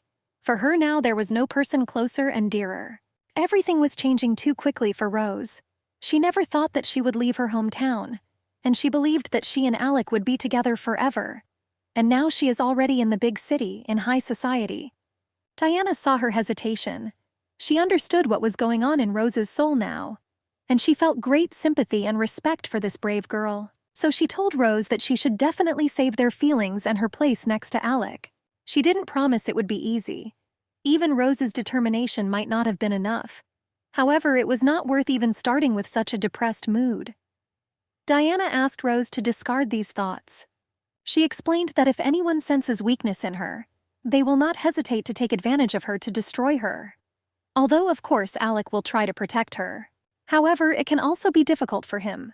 Diana gently hinted to Rose that her humiliation and mistakes could also cause him incredible suffering, so she had to be strong.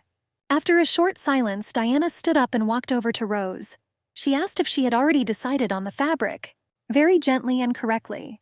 She said that she could take it upon herself if Rose had any difficulties.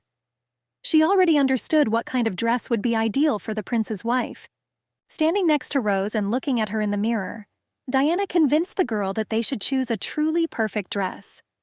It was at the first reception that Rose needed to show all her charm. Hearing this unexpected compliment, Rose blushed embarrassedly. She was not used to hearing other women praise her beauty, and she wasn't sure that she would succeed. But Diana explained to her that she was speaking quite seriously. The most important thing when first appearing in front of high society was the first impression made. She added that if Rosa copes with this task, then no one will be able to outshine her later, even if they are aristocrats by birth, unlike her. Meanwhile, in another luxurious mansion in a huge hall, a beautiful girl stood in front of a mirror. She was wearing an expensive dark green dress, and her black hair was caught in a necklace. She turned her delicate features to the maid and asked how she looked. Without exaggeration, the girl was beautiful, but there was anxiety in her emerald eyes. The maid, holding a necklace of diamonds and emeralds, pressed her hands to her chest in admiration. She assured her mistress that she had excellent taste, and all her outfits were excellent. The girl laughed with satisfaction. She gently scolded the maid for her flattery, which, however, was very pleasant to her, and the maid began to ardently convince her that this was the absolute truth. But she really considered her mistress the most beautiful of women, and the girl coquettishly noted that there were more outstanding beauties around. However, the maid simply refused to believe it and considered it impossible. She said that it was her mistress that everyone was talking about lately. And by the way, many connected these conversations with the return of Crown Prince Alec. She even got carried away and said that after his return, his mistress would most likely become his princess. The hostess listened with interest, but then the maid realized that she had taken some liberties and stopped short in fear. The girl got scared and began to ask to be forgiven for her liberties in talking about the imperial family and the prince himself. Then the mistress condescendingly said that she was pleased with the praise and flattery of the maid. But everything else made her sad rather than happy. She said with regret that she did not consider the maid's predictions to be correct. However, her gaze was too thoughtful and dreamy. This was thought-provoking. At this very time, Alex stood at the window in his office and looked at the night garden. His face was thoughtful and concentrated. Alec tensely recalled how his life had turned out in the past. He understood that he had no right to make the same mistakes, since he was determined to save Rose and their common future. Alec remembered a beautiful black-haired girl with emerald eyes. He was sure that Valerie O'Fraise would also be at the first reception. Struggling with unpleasant memories, he painfully squeezed the curtain in his hand, almost pulling it off. The past was too scary, and one of the reasons was Valerie. Now Alec knew for sure that he had made a terrible mistake in the past, and he could not repeat it, again enlisting the support of the O'Fraise family. This time he was determined to stop everything at the very beginning. No matter how difficult it was for him to implement this, the decision was correct. Suddenly there was a quiet click of the door lock. Alec turned from the window and looked interestedly at the open door. Diana de Rosabeth stood on the threshold. Her face was embarrassed and guilty, and her eyes looked anxious. Alec turned away again with displeasure as soon as he greeted her.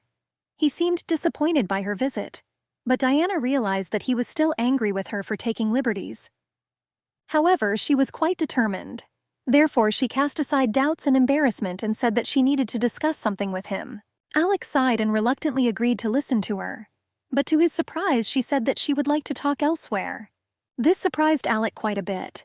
He noted that he didn't understand what the problem was and didn't think they would be overheard.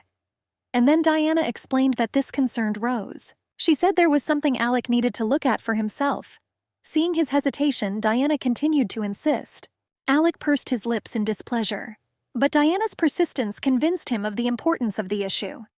He agreed to go wherever needed. To his surprise, Diana led him to the door of Rose's chambers.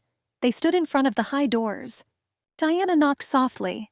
She apologized for the intrusion, said it was her, and asked to be let in. Alec stood silently nearby. They entered the hall. At first glance it seemed empty to them. However, from behind the heavy red curtain came the voice of Rose, who asked them to wait a little. Alec suddenly shuddered. For some reason this moment seemed important to him and excited him. Suddenly, a thin white hand pulled back the curtain, and Rose slipped into the hall. She looked stunningly beautiful in a long white dress with a tight bodice and adorned with white flowers. Worried, Rose pressed her hand in a long white glove to her chest. Her hair was tied high and also decorated with a large white rose. Hesitantly, she asked Alec if the dress suited her.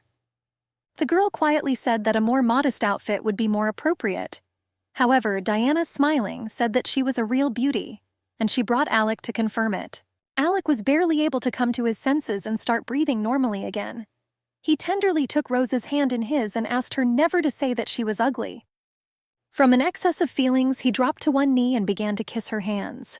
At the same time, he looked at Rose with such shining and loving eyes that doubts left her. He repeated to her that she was the most beautiful in the world, and his eyes confirmed that he was telling the absolute truth. Rose looked at him, embarrassed and blushing, and he continued that he was now looking forward to the banquet. After all, he so wanted to show off his beautiful wife to everyone. Alec rose to his feet and placed his hands on her shoulders. Looking straight into Rose's eyes, he quietly said that he was lucky to get the most beautiful and perfect girl in the world as his wife. Rose looked at him and saw love and admiration in his eyes. It was a moment of such piercing happiness that she even found it difficult to breathe, and then she took a deep breath and smiled. Rose said that she would do her best to make him even more proud of her.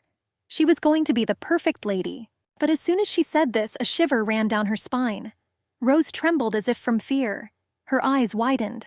As if from the outside, she heard herself say that she would become ideal. And someone's voice inside answered that she should continue in the same spirit, and he will take care of the rest. Rose froze in fear and shock.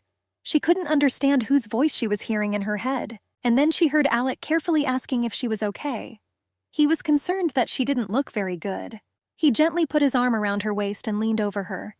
He said it must have been very difficult physically for her.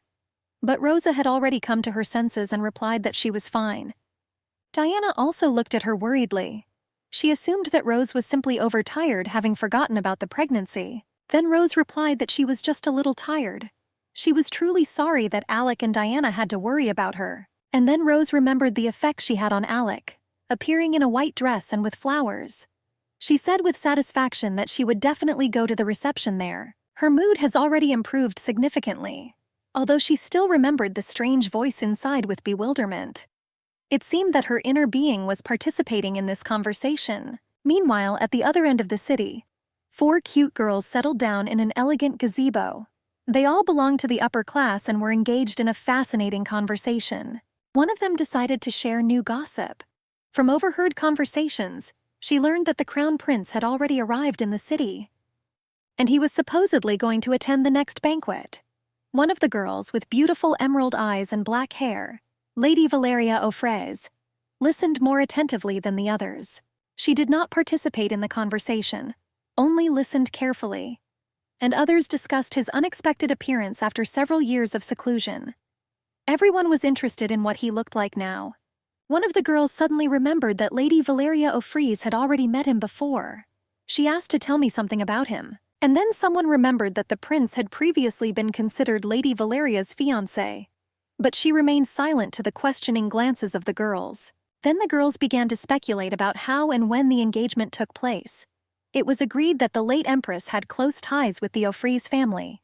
Obviously, then everything was decided. And then Lady Valeria could not stand it. In a rather stern tone, she asked why her interlocutors considered the prince to be her fiancé.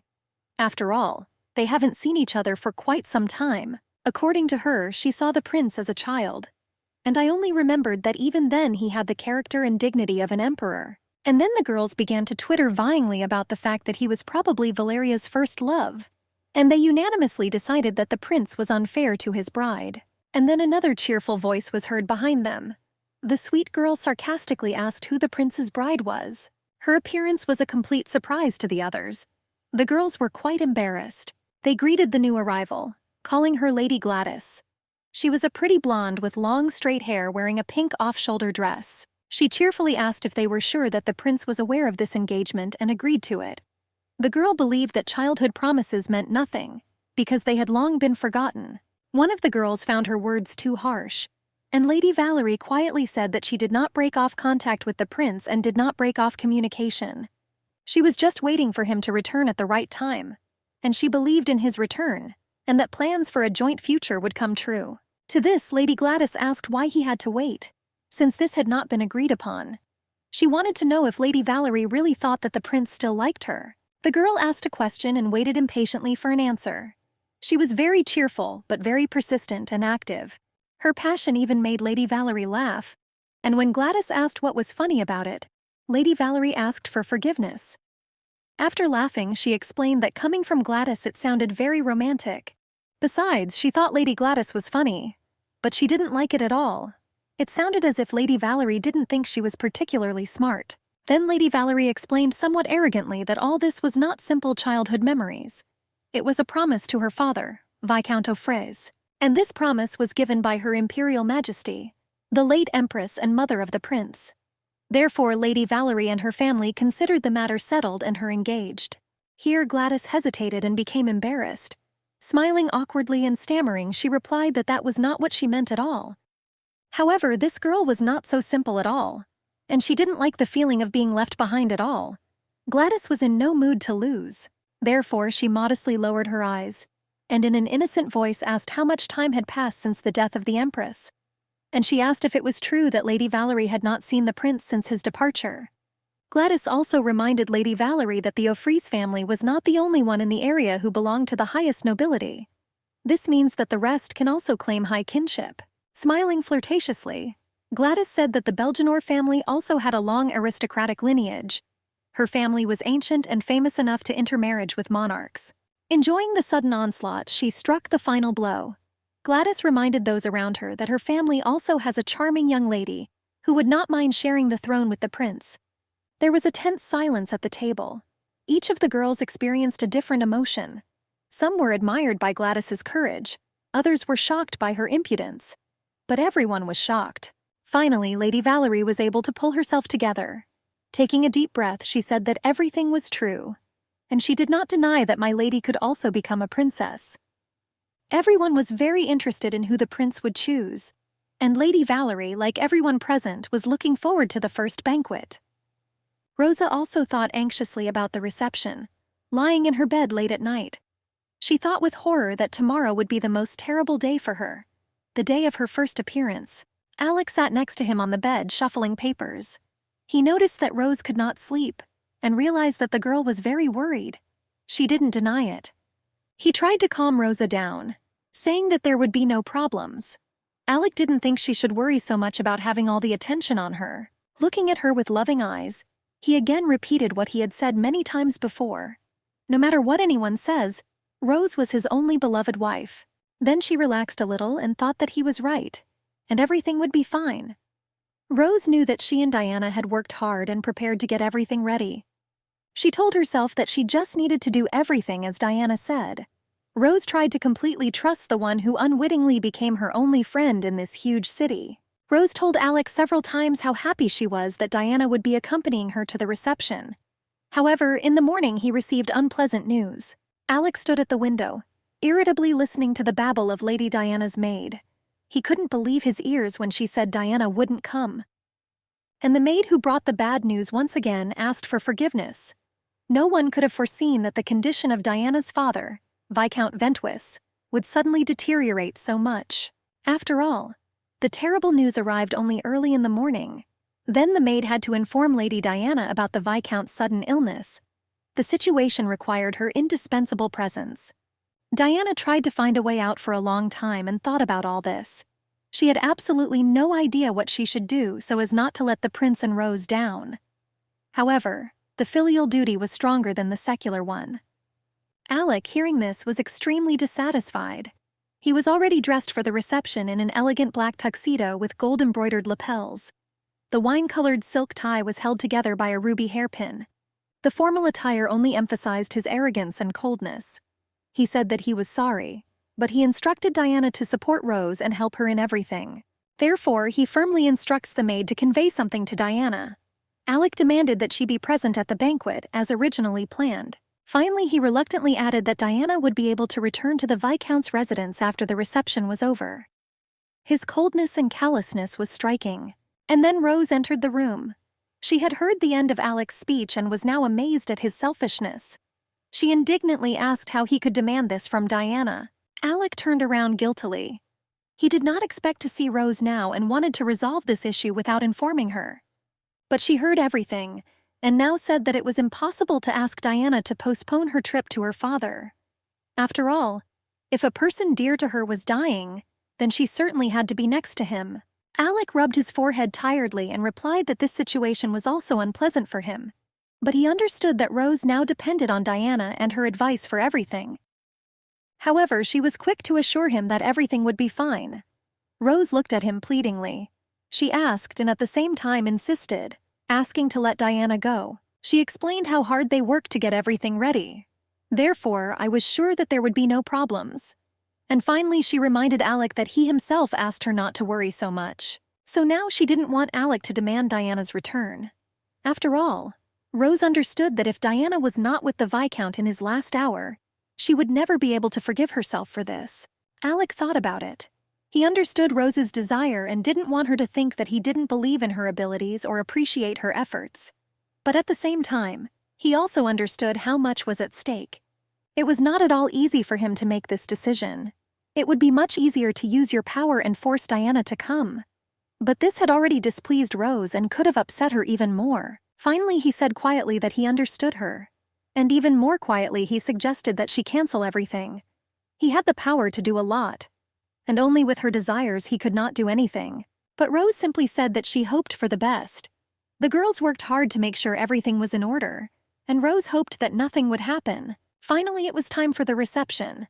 The huge mansion was flooded with light. The musicians were tuning their instruments, the waiters were scurrying about. The arrived guests were already scattered around the hall, looking around or talking. Two of the girls who were talking in the gazebo had already met at the ball. They were excited to see the prince soon. One of them asked if Lady Valerie had arrived. Finally, a luxurious carriage arrived at the entrance. Silhouettes of people could be seen inside, but they were in no hurry to leave. Through the curtain on the window, smartly dressed people were visible. They entered the wide-open doors of the mansion, attracted by the noise and music. Rose anxiously looked through the window towards the entrance. This was her last chance to undo everything and avoid a terrible failure or a magnificent triumph. Alec called out to her, Rose looked up from her thoughts and turned to him, looking tenderly into his eyes. He asked if she was ready to go out. It was already time, although it was possible to wait quite a bit. But Rose remembered Diana's words. She then said that she should not give the others a single chance to look down on her. In her opinion, one single mistake will give the snobs a chance to humiliate and offend Rose for the rest of her days. And this could not be allowed. Rose should have been stronger and smarter than most, so she took a deep breath and put her hand on the doorknob. He thought it was time. After all, sooner or later they would have to do it. Secular society deserved it. And today they will be presented with a new princess, the wife of Crown Prince Alec, the beautiful Afrosa. Meanwhile, Lady Diana de Rosabeth sat at the bedside of her father, Viscount Ventwis. With sad anxiety, she peered into his face. Her husband, Count Rosabeth, quietly approached her from behind. He asked excitedly how the Viscount was feeling. Turning to him, Diana replied that the patient had fallen asleep. The medicine began to work and he felt better. This greatly pleased the Count. Diana also considered this an encouraging sign. However, she was still unusually sad and thoughtful. Her eyes were directed somewhere into the distance. Lady Diana de Rosabeth at that moment seemed to be in some other place. The husband carefully asked what she was thinking about so much. He suggested that Diana was imagining how Rose would feel alone at the banquet. And apparently that was the case. Diana agreed that she did feel quite strongly about it, and this did not give her peace. She kept wondering if Rose was doing a good job, and it was at this moment that Rose, arm in arm with Alec, entered the brightly lit ballroom. They were a wonderful couple. Young, slender, beautiful, and in love. Due to the conversations of numerous guests, there was a discordant hum in the hall. Marquis Haslow was talking with an old acquaintance, Marquis Geslow, the host of the reception. He was interested in whether it was difficult to overcome such a long path. He agreed that there were still some difficulties. They were making small talk, but Marquis Haslow's gaze seemed to be looking for someone in the hall. Suddenly, he involuntarily gasped. What he had been waiting for a long time happened. Lady Valerie O'Free stood in the doorway. She came in saying that the banquet was an incredible success. The Marquis hurriedly approached her and pressed his lips to her hand. He greeted and thanked for such a high assessment of the evening. The Marquis expressed the hope that Lady Valerie would enjoy her time. At that moment, she was noticed by old friends with whom she had breakfast not so long ago. They were looking forward to her appearance and immediately showered the girl with compliments. Lady Valerie was flattered and grateful for the praise. However, she seemed thoughtful and a little upset. Here, maneuvering among the guests, Lady Gladys Belgenore headed in her direction. She leisurely sipped from a tall glass and seemed bored. She said with annoyance that she saw only useless and unnecessary people at this reception. Lady Gladys looked quite impressive in an unusual black dress with a bright scarlet pattern. She sipped the sparkling drink again and already looked a little drunk. All her thoughts were focused on waiting for the prince to appear. At this time, the Marquis of Haslow warmly greeted Alec and Rose as they entered. He was truly glad that they had finally arrived. Philip bowed slightly and addressed Alec as His Imperial Highness. At this moment, Alec really looked very solemn and majestic, as befits the heir to the empire. His greeting was suddenly heard by Lady Gladys, who was standing nearby. She happily turned in their direction. The purpose of her visit to the reception was almost achieved. Taking a closer look at Alec, she froze in admiration. The prince seemed incredibly handsome to her. Meanwhile, Alec carefully led Rose around the hall, holding her by the elbow. He was worried that he was going too fast, but so far she liked everything. And then Lady Gladys, looking at Alec with delight, suddenly saw Rose next to him. Her face contorted with bewilderment and rage. She looked at the beautiful Rose, beaming with happiness, and wanted to immediately find out who she was. And Rose enjoyed the dazzling shine of the lights and admiring glances. The Marquis of Haslow bowed politely to Rose. He noted that since their last meeting she had become even more beautiful and spectacular. After these words, Alec gently touched Rose's shoulder and said that she was always beautiful. She blushed and replied that he says this too often. Philip looked at them with a smile. After this, he wanted to introduce Count Alex Brinon to them. Philip recommended him as a wonderful man, a strict but loving husband. Rose replied that she was very glad to meet you. She politely said that it was a great honor for her and her family to meet him. But I thought to myself that I was starting to get a little nervous. The girl tried to pull herself together and not show excitement. Noble banquets seemed very extravagant to her. But she had to calm down and continue communicating. Having collected her thoughts, Rose asked Count Brinon where his wife was. She decided that it would be nice to make acquaintances with noble ladies of high society. However, he regretfully replied that his wife remained at home that evening. He had to arrive at the banquet alone. Alec also became interested and asked what happened to the Countess. To this, Count Brinon, embarrassed, replied that the new wine was to blame. The Countess found it quite tasty, but insidiously strong. Rose thought this was funny and cheerfully said that this wine interested her. She announced that she would be glad to meet the Countess. The girl thought that so far everything was going great. It turned out to be not so difficult. All you had to do was laugh cheerfully and chat casually about everyday things. And the sparkling wine was still splashing in the glasses. Lady Gladys Belgenore has already lost count of the glasses she has drunk. She constantly watched Alec and Rose and still could not understand what was happening. No one could answer her who this girl was next to the Crown Prince. Then she cautiously approached Lady Valerie, who stood alone. Gladys insinuatingly remarked that she should know more than others about palace intrigue. At this, Lady Valerie thought sadly that this was very likely the future princess. This thought stabbed her painfully right in the heart. Her eyes blurred with tears for a moment, and a disappointed sigh escaped from her chest. But she could not afford to show her feelings in front of Gladys. With an effort of will, she pulled herself together and turned to Lady Gladys Belgenore with a serene smile.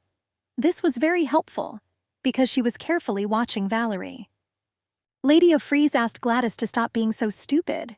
She said she also had no idea who the Crown Prince's companion was. However, Valerie noted that it was quite surprising that this girl was a complete stranger to any of them. After all, everyone in a secular society usually knows each other. And now the two of them were carefully examining Rose, who was standing next to Alec and enjoying the conversation. And they were very interested in her origins and the history of her family. Lady Valerie insidiously suggested that Gladys try to find out. She wanted to get all the information she could, but through the wrong hands. At this time, Rose, who was standing next to Alec, was a little distracted from the conversation. She suddenly felt a little hungry. Then, as if on purpose, she noticed a waiter nearby with a tray full of delicious snacks. Rose immediately felt an overwhelming desire to try them all. She remembered what Diana had said about such a case. When you saw the waiter, you had to raise your hand so that he would come over. She did just that. A moment later, a dish with beautifully laid out delicious rolls appeared in front of her. They looked quite tempting. Rose even shuddered with the desire to eat at least one. She impatiently reached for the dish. The girl said quietly that it looked quite tasty. And then she heard that at the same time the same words were uttered by a woman standing opposite her in a blue dress. She also noticed that they both said the same thing. Laughing, she said that they thought alike. Rose embarrassedly said that it was so. The woman looked at Rose and said that it seemed they had never met before. Rose confirmed that this was indeed their first meeting. She didn't quite understand what to do next. And then Alec noticed that Rose was not next to him. In alarm, he began to look around, searching for her in the crowd. When he finally saw her, she was still standing in front of the woman in blue. Alec sighed in relief. He looked at the woman, trying to remember what her role was in his past life. A lot could depend on this now. And then he remembered. It was Mary, daughter of Count Lariat. And Alec remembered that she posed no danger to him and Rose. And at that moment, Rose also heard the name of her interlocutor. Indeed, it was Mary Lariat. Rose returned the greeting and wanted to introduce herself too. But suddenly she stopped. She suddenly realized that she didn't know how she should introduce herself. After all, she had never done this on her own in her new capacity, the prince's wife. During her training, Diana assured her that she would not have to do this. They were sure that Diana or Alec would be with Rose all the time, so they did not work on this issue.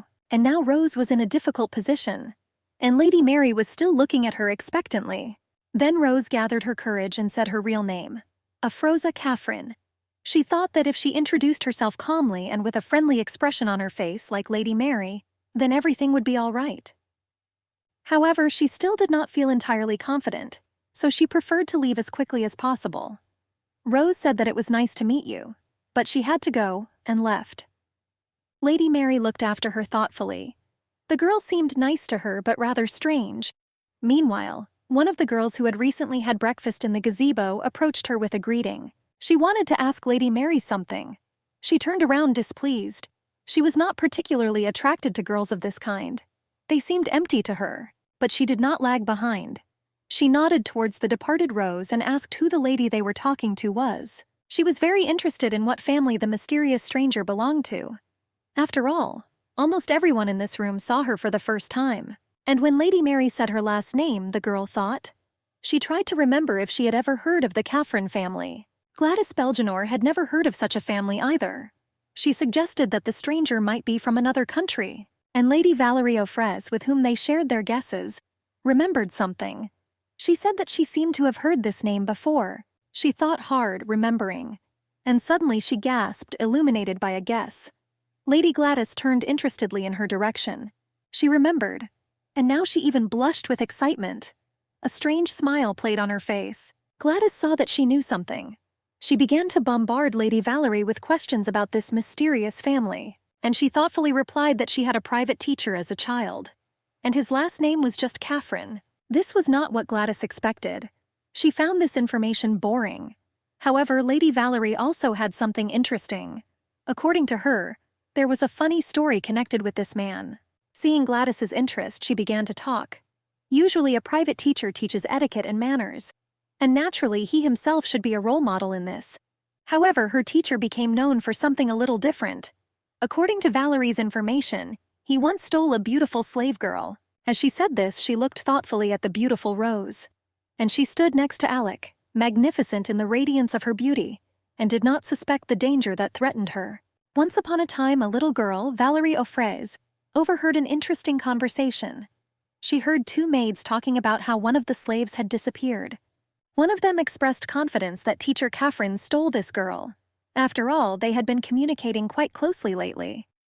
They believed that the girl might want to be adopted and accepted into the family. After all, every unfortunate abandoned child wants to find love and care. However, they agreed that it was rather stupid to take a slave into your family, and it is unlikely that it will be possible to make him a full-fledged member of the family. Then, based on everything she heard, Valerie thought that her teacher had acted quite stupidly. She didn't understand why he needed this. And now Lady Valerie O'Fres remembered the whole story. Of course, she didn't know much, but now she suddenly became very curious. She began to wonder if this beautiful girl could be the adopted daughter of teacher Catherine. She began to stealthily examine Rose with different eyes. Lady Valerie looked at her beautiful face, and remembered that that girl also had a rather pretty face. And now she was looking for similarities in that little girl and the prince's bride. However, all this could be a mere coincidence. After all, in her opinion, the prince could not behave so rashly and bring a simple slave to a high society reception. And now she stood smiling thoughtfully. And Gladys was somewhat shocked. She didn't find the story that funny. But in any case, she had already decided that she should come up and greet the prince. Lady Gladys was confident in her own irresistibility, and did not allow an unpleasant outcome. She was also confident that she could easily outshine the prince's companion. After all, she knew very well that her beauty could open any doors and charm anyone. Coquettishly opening her scarlet fan, Lady Gladys walked towards the prince and his companion.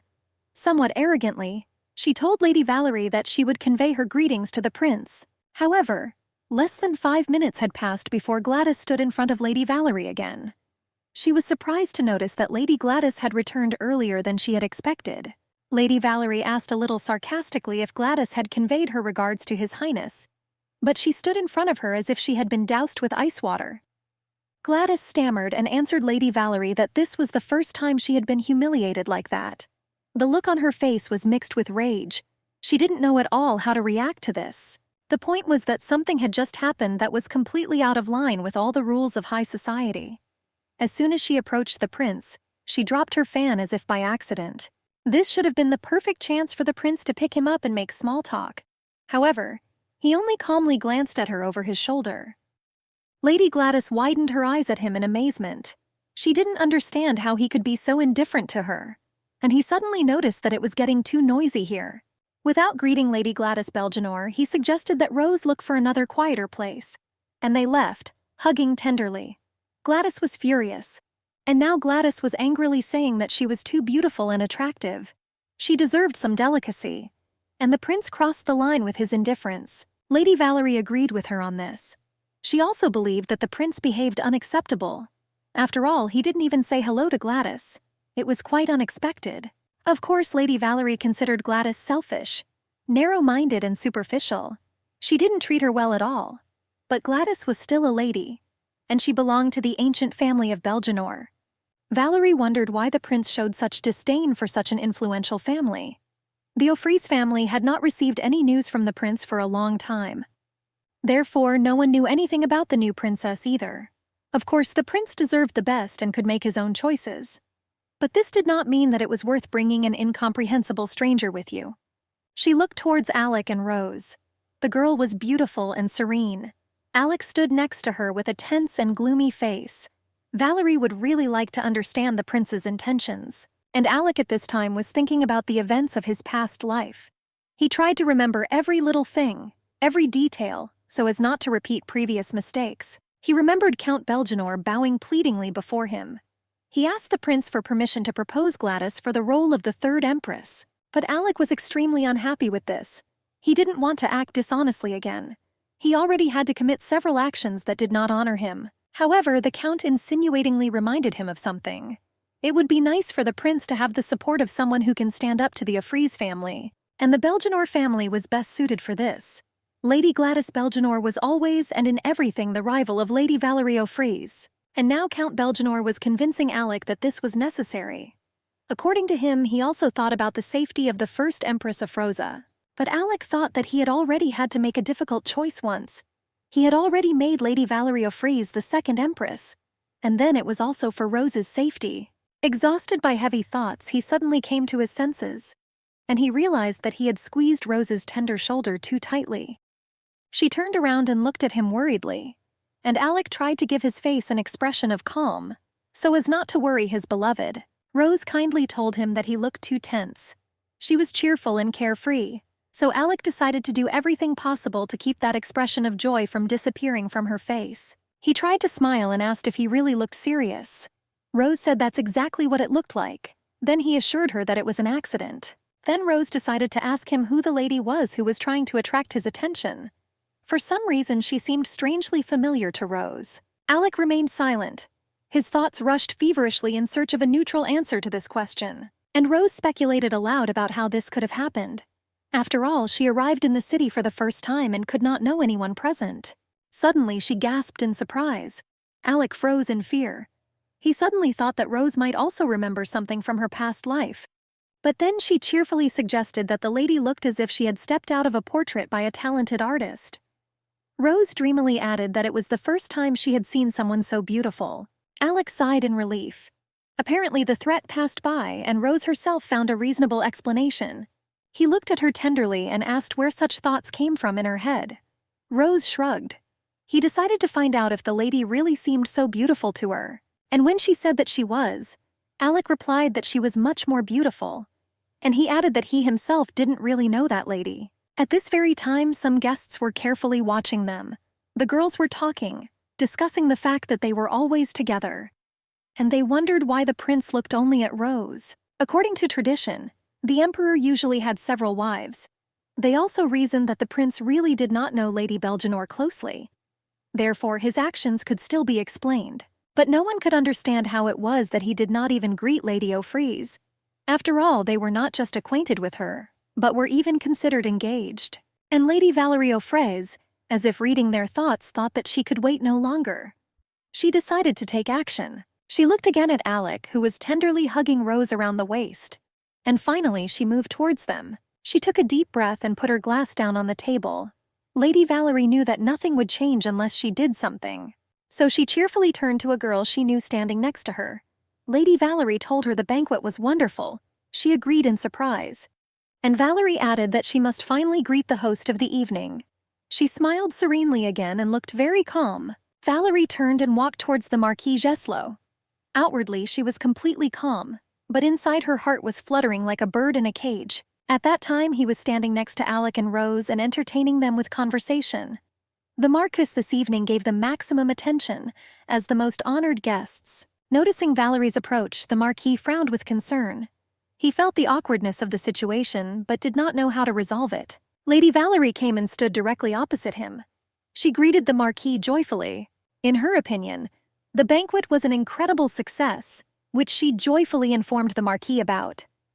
Valerie politely thanked Marquis Jeslo for the invitation to this wonderful evening. At this time she was standing very close to Alec. He was very unhappy with this intrusion, as his gloomy face clearly indicated, and Marquis Jeslo replied that it was a pleasure to meet Valerie.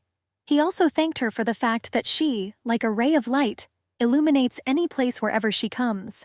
And then he came to his senses and introduced her to Alec and Rose. Marquis Jeslo solemnly announced that before him was Lady Valerie from the O'Freeze family. She was smiling contentedly at this time. Everything turned out exactly as Valerie had planned, and Alec looked at her and remembered that in the past it was she, Valerie O'Freeze, who became the second empress. She looked a little different now, but it was definitely her. He remembered their wedding ceremony. Then all the guests said that they fit each other incredibly well and looked good together. Absolutely everyone considered her worthy of a prince and a high title. Moreover, in the past it was she, the second empress, who gave birth to a healthy heir. And the child was an exact copy of His Majesty the Emperor. Then everyone around said that it was the second empress who was able to do everything that Rose could not. And everyone believed that she was the one most suitable for the role of the first empress. And suddenly, to his horror now in the present at a magnificent reception, Alec heard something completely unexpected. Rose said the words, "Second Empress." His eyes widened in horror. He couldn't believe his ears. It was too incredible and he couldn't wrap his head around it. Turning pale, Alec asked Rose if she had said something. Secretly, he hoped that he had just heard something, but she calmly said that she was talking about this girl, Valerie O'Freeze. Rose looked at Alec, but her face was completely calm. He peered into her face in panic. And Rose suddenly said even more calmly that Valerie was his second wife. Rose said the name Valerie O'Freeze, and said that she was Alec's second wife. He froze in shock. Alec suddenly felt like he was seeing another nightmare. Only this time it was completely different from the previous ones. His world was falling apart. Alec didn't understand why Rose was saying that. He suddenly thought with horror that she had remembered everything. Remembered that past life that he was so afraid of repeating. He suddenly saw everything that had already happened. How Rose had turned pale. How her face had suddenly distorted into a grimace of pain. How she suddenly staggered. Her eyes, her beautiful sparkling eyes, became clouded with pain. A moment later she went strangely limp, closing her eyes and leaned back in his arms. He held her tightly, but Rose was already unconscious. He remembered how he screamed terribly then, demanding to call a doctor. He remembered his despair. But Alec hoped that life had given him a second chance. He called her that way and hoped that everything could still be fixed. He looked at her lying in his arms and continued to say her name, as if holding her back from the edge. Alec asked her to open her eyes, and strange thoughts were running through her head. There were too many questions. Rose struggled to understand why he was asking if she remembered. She didn't know what was memory and what was reality. The fragments that flashed through her mind were too terrible. There she saw a dark-haired girl lying on the carpet at their feet. Her hands were shackled behind her back. Here she was forced to rise to look into her eyes. But she did not dare to raise her face and look into the face of the Emperor and Empress. They sat on thrones at the top of a high staircase. Rose wore a black mourning dress and a black flower in her hair. And Alec said coldly that the girl could do nothing alone. She was guilty of poisoning the pregnant Empress, and this led to terrible consequences. The attempt to kill a member of the imperial family almost succeeded. An unborn child, an innocent child, died. But this child was to become the heir to the empire, the firstborn of Rose and Alec. And now Emperor Alec turned to the girl. She was a simple maid. She had no reason to hate her mistress, and it was even more difficult to believe that she could act alone. To hate the Empress, to obtain a deadly poison, to add it to Rose's food, all this was too difficult. But the girl continued to claim that she did it all alone. She was exhausted and looked worn out. But she did not give up. Alec gritted his teeth in anger and ordered the maid to be taken back to the torture chamber. But suddenly Rose spoke to him. She reminded him that 10 days had already passed. The girl had been questioned several times but had received no other answers. Rose believed that the maid would not say anything more, and even torture would not help. Therefore, Rose suggested making a decision right now. Unlike Alec, she knew who had ordered this crime. And Rose thought that very soon this person would pay her a visit to see the work of his hands. And indeed, a very short time later, Lady Valerie O'Freeze stood on her doorstep. She humbly greeted Her Majesty the Empress, but her meekness could not deceive Rose. Seeing Lady Valerie as the cause of the worst grief in her life, Rose could hardly contain her emotions. However, outwardly she was cold and calm. Lady Valerie O'Fraise was full of sympathy and compassion. She spoke with concern that Rose had suffered too much. Valerie also asked when the criminal would be executed. After all, rumors said that the investigation had been quite successful and the crime had been solved. She continued to stir up Rose's fresh wound, saying that everyone was eagerly awaiting their firstborn. And she was horrified that some maid dared to attempt on the life of the heir to the empire. After all, it was supposed to be a healthy and sweet baby. But a merciless poison killed this innocent child in the womb, causing a terrible wound to their souls. Valerie continued to lament and talk about what this child could have become. But Rose had lost all patience. She stopped Lady Valerie coldly. Empress Afrosa thanked Valerie O'Fraise for her visit and attention. But she noted that she was not feeling well.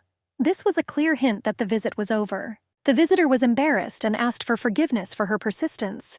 Her whole appearance spoke of humility and repentance. She admitted that she had acted foolishly, so she was going to leave immediately, wanting only to give Rose a consoling gift. And although Rose replied that there was no need for that, the maid brought something in on a tray. She placed the tray on the table, and it became clear that there was a beautiful dark wood box on it.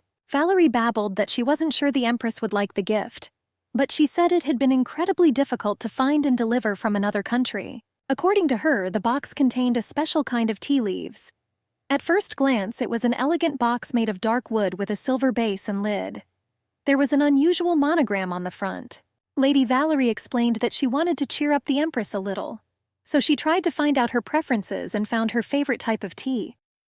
She told me how difficult it was, and it was even more difficult to find him and arrange delivery from far away, from another country. Finally, she took the box in her hands and bowed and handed it to the Empress. Smiling, she asked Rose to drink it with great pleasure.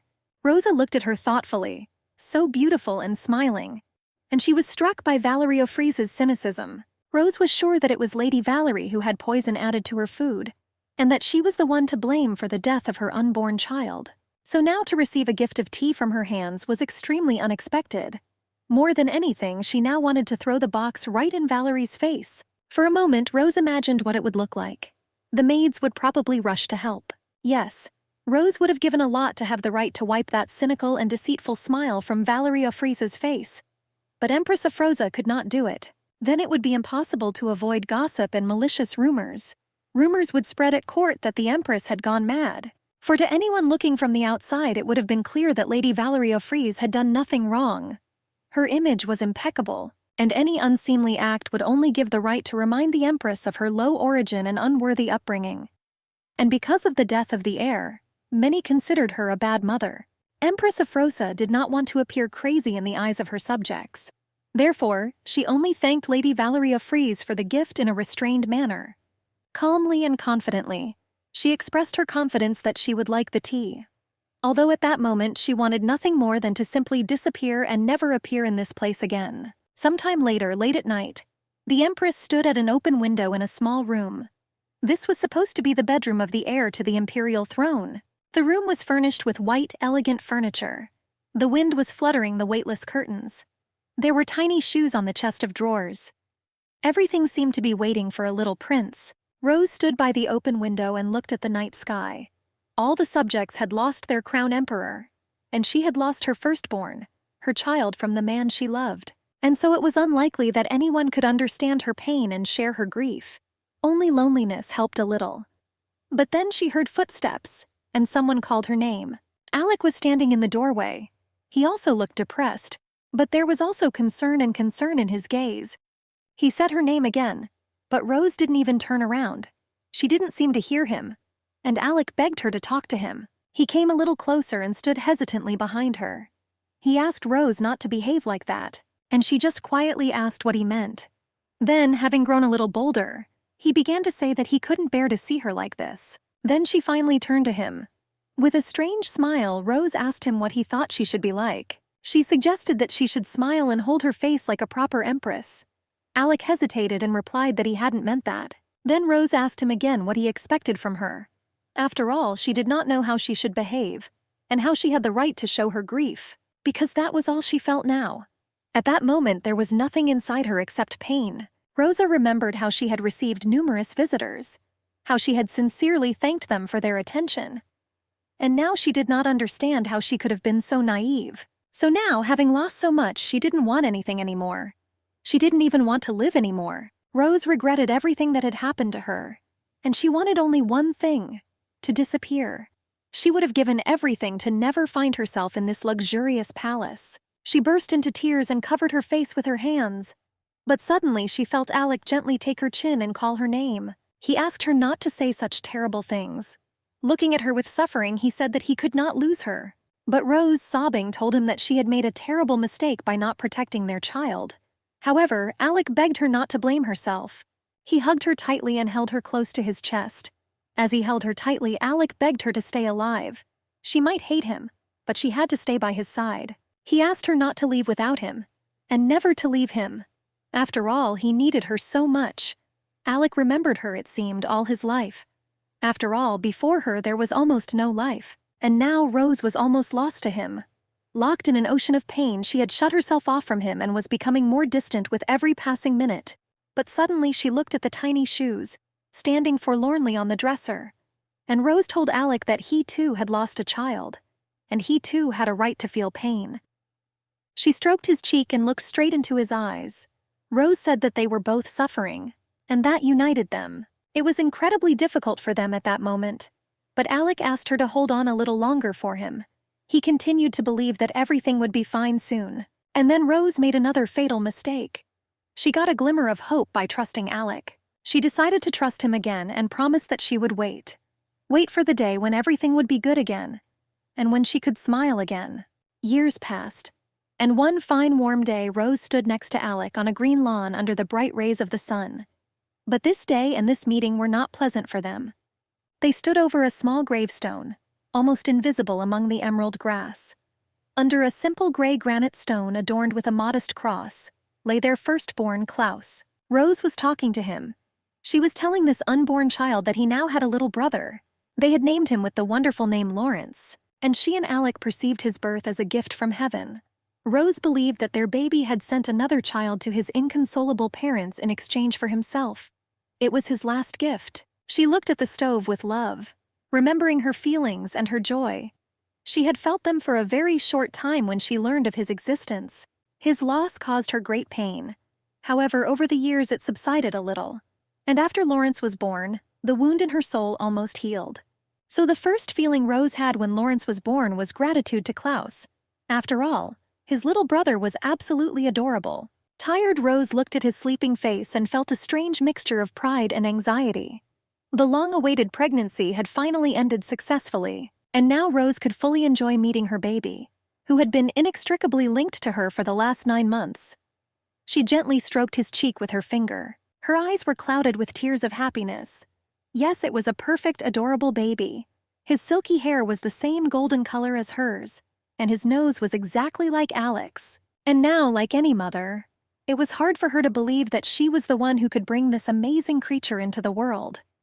It was a huge surprise and an equally huge pride. Finally, Rose handed the new prince over to the maid so she could rest a bit. She leaned back tiredly on the pillows and looked at Alec. He smiled and said that he was very proud of her. He had been present at the birth and had seen how hard it had been for her. It had been unbearable for him to see her suffer, and now he too felt a great relief. Alec took her hand in his and squeezed it gently. He told Rose that more than anything in the world he was glad that she had finally woken up. And now he could admit that he was very afraid that something would go wrong. The memories of his lost firstborn were still too fresh in his mind. Hearing these confessions, Rose looked at Alec again. She realized that she had never thought that he could suffer so deeply and feel so subtly. So she took his hand and kissed it tenderly. At first he froze in surprise.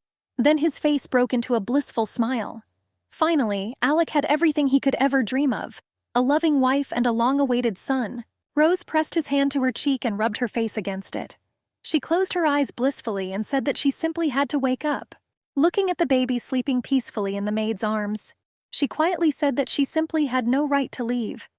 After all, she could not leave her 2 beloved men, Alec and Lawrence. Rose said she was going to live a long and happy life.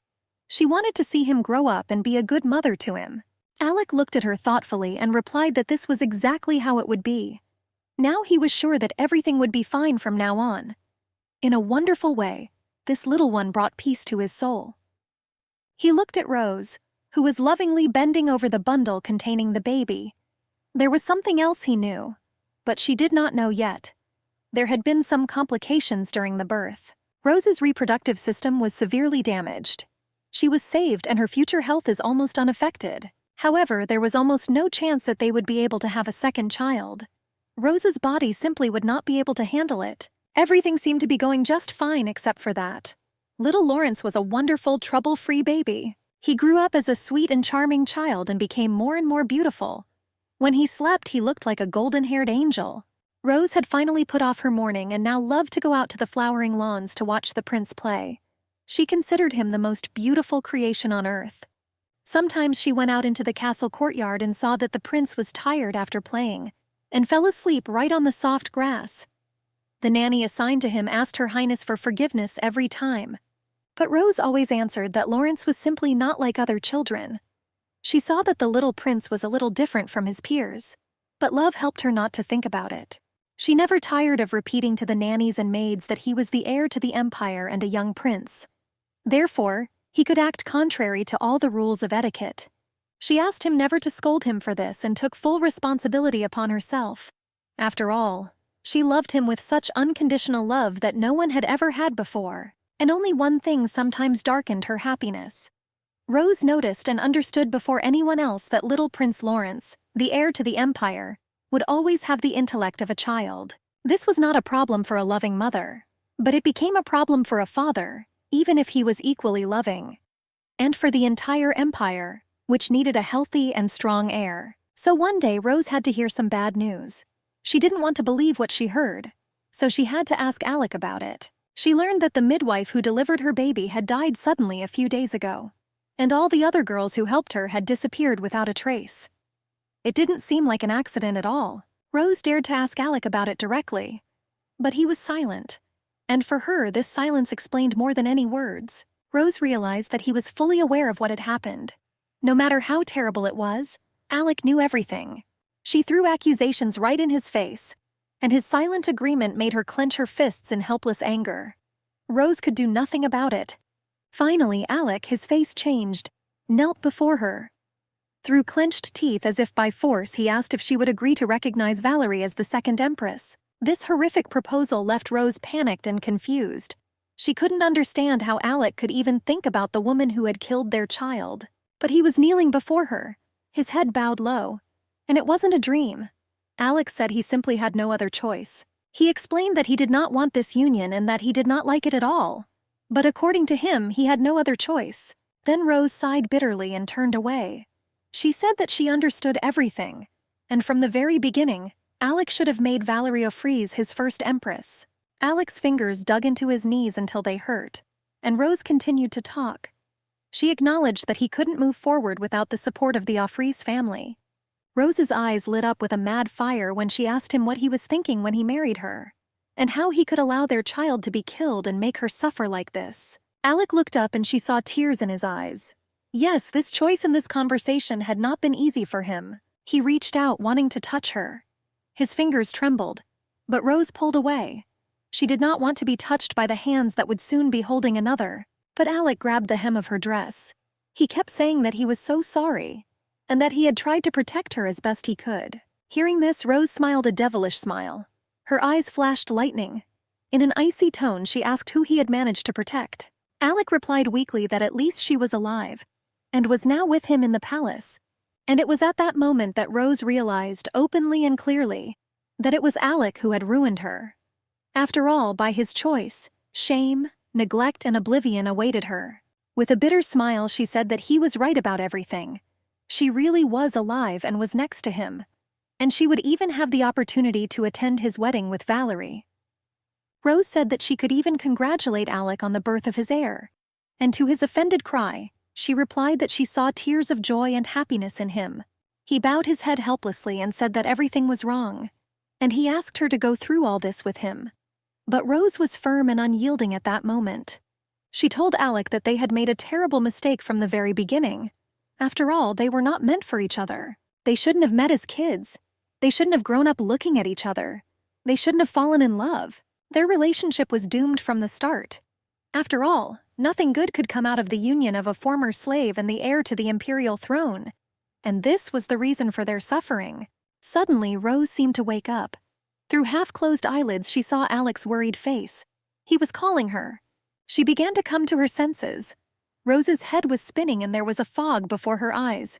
But she still saw Alec's worried face and heard his voice. He asked if she could hear him. In a worried voice, he said that she had suddenly fainted in the middle of the reception. And Rose suddenly stretched out her weak hand to him. She asked him to move closer because she was still too weak. He leaned over her, worried. There was a question in his eyes. He thought with horror that Rose remembered everything that had already happened in the past. And Rose really understood that Alec knew everything. And when he confessed his origins to her, and when he brought her to the banquet, and when he introduced her to everyone as his wife, as Alec leaned closer to her, she suddenly grabbed him by the collar of his shirt. In a low voice, shaking with rage, she hissed that he had dragged her back to hell. Alec's eyes widened in horror and surprise. He had not expected such a display of anger from the quiet and meek Rose. He called her by name, stumbling with emotion. His voice was shaking and there was endless pain in his eyes. Tears were streaming down Alec's face. But Rose continued to clutch his shirt, saying angrily that he had condemned her to a life as a despised wife and an inglorious death. Her huge eyes were full of tears and looked at him with incredible pain. She quietly said that even once was enough for her. But Alec reached out to her and tried to stroke her cheek. He said that everything was completely different. Everything would be different. But Rose jerked away, throwing his hands away. She screamed at him not to touch her. The quiet and obedient Rose was now furious, and it was not easy to control her. She asked how he could choose the same path again. After all, he remembered her entire past life, and he remembered her death in that past life. Rose clenched her fists and said she didn't want to hear anything more. She knew she could never trust him again, and now she didn't understand how it happened that she had to play the role of a noble person again, and again become the wife of the crown prince. But she said firmly that she was going to end it. Her voice was cold and calm. So at first Alec didn't even understand what she said. He even asked again, thinking that he had misheard. And not receiving an answer, he began to ask what she meant and why she needed it. He took her hand and told her that she shouldn't deceive herself. In his opinion, if she failed, they could both die. Rose didn't understand what he meant by that. But Alec said sadly that even if he died, he would still continue to look for her. He took her hand in his and squeezed her fingers. In a low voice, he promised that he would find her anyway, no matter what it cost him. His conviction frightened Rose. She was about to break away, but Alec wouldn't let her go. He was too firm and confident, almost ordering her to stop raving. It was said with such conviction that Rose realized something. It seemed that she was now doomed to be with Alec, and to be imprisoned in this palace. He sat next to her on the bed, still gently squeezing her hands. But to Rose, his embrace was like heavy shackles that were impossible to break. It was too hard and there was no way out. However, suddenly there was a quiet knock on the door and a female voice. Rose recognized the voice of Lady Diana de Rosabeth.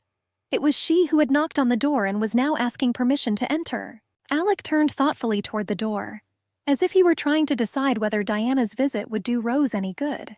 Finally, he reluctantly released her hand. Alec stood up and said he would be out for a moment. He advised Rose to talk to Diana. He thought it might help her calm down. But Rose angrily replied that she had no problems. Unfortunately for her, Alec didn't agree with this at all. He said that she was confused and talking nonsense, so he decided to postpone the conversation with her. Luckily, the door opened quietly. Diana slipped inside carefully and greeted Rose. Rose joyfully rushed towards her. She seemed to have never been so happy to see Diana. However, Alec blocked her way and quietly stated that Rose was not feeling well. In his opinion, she had been shocked and was now too unstable. Diana, hearing this, looked at him with fear. It was too sudden, and he demanded quite strictly that Diana not leave Rose's side for a single step. She had to show special care and attention, and not let her do anything stupid. Lady Diana merely bowed her head humbly at this. She assured Alec that she understood everything and would do the best she could. When Diana approached Rose, she expressed her joy that the Viscount was feeling better. She sympathized with Diana for having to worry so much about his health. Lady Rosabeth looked at Rose with a searching gaze. She remembered Alec's words about Rose's strange behavior. However, now she seemed quite normal, and Rose, as if reading her thoughts, turned and looked at her with a serene smile. She sympathetically said that it must be difficult for Diana to look after her, and she began to object hotly. According to Diana, this was her duty, so it did not cause any trouble. She asked Rose not to worry about it. Then Diana suddenly noticed that Rose seemed a little different from usual. Of course, she couldn't know that Rose had suddenly remembered something she would have preferred never to know, and Lady Diana continued to say that the future Empress looked more elegant and collected than before. She had time to worry after Alec's words. However, Rose held up beautifully. Diana assumed that it was the banquet that had affected Rose so much. The reception had served as a kind of training, and had made Rose more confident. This made Diana very happy, and Rose replied that this was exactly how it was, and she assured Diana that all this was possible only thanks to her. For this, Rose was very grateful to her. But Lady Rosabeth said that she was very happy to serve the future Empress. Diana was truly grateful for the opportunity. She asked Rosa not to worry about anything, and assured her that from now on she would always be there to help with everything. Rose tensed up a little at this. She asked Diana if Alec had told her anything else about the reasons for his concern. But Lady Diana looked at her in bewilderment. She replied calmly that the prince had said nothing more and had not explained the reasons for his alarm. Now everything was clear to Rose. It would be foolhardy of her to discuss with Diana what she had suddenly remembered. Of course, Lady Diana de Rosabeth was very kind and genuinely cared for her. However, she was still too devoted to Alec, and would probably have carried out all his orders. Rose clutched the sheet tightly in frustration. She knew that if she wanted to run away, Diana would try to dissuade her or even tell Alec everything. She was silent, feverishly trying to find a way out for herself. And then she heard Diana addressing her. Listening closely, Rose realized that she was asking about Alec.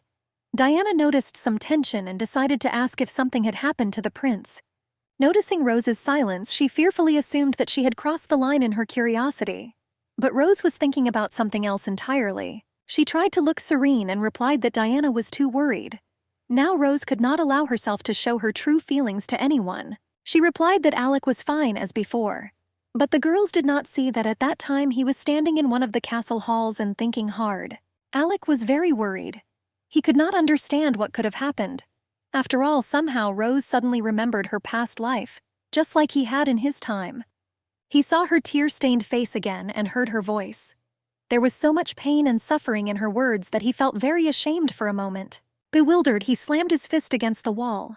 He remembered too well that past life that had already ended, and Alec knew that he simply could not lose Rose again. He was ready to do anything, even to hold her by force if only she were near. And suddenly he heard someone's footsteps. A moment later, a voice was heard addressing him. Alec turned around, displeased.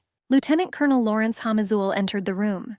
He looked surprised and asked Alec what had happened. But the prince unexpectedly replied sharply that this did not concern the lieutenant colonel, and he sent him to visit Marquis Geslow. Lawrence, however, was in no hurry to leave. He bowed his head respectfully, but still replied that the Marquis had ordered him to inquire about the condition of Her Highness.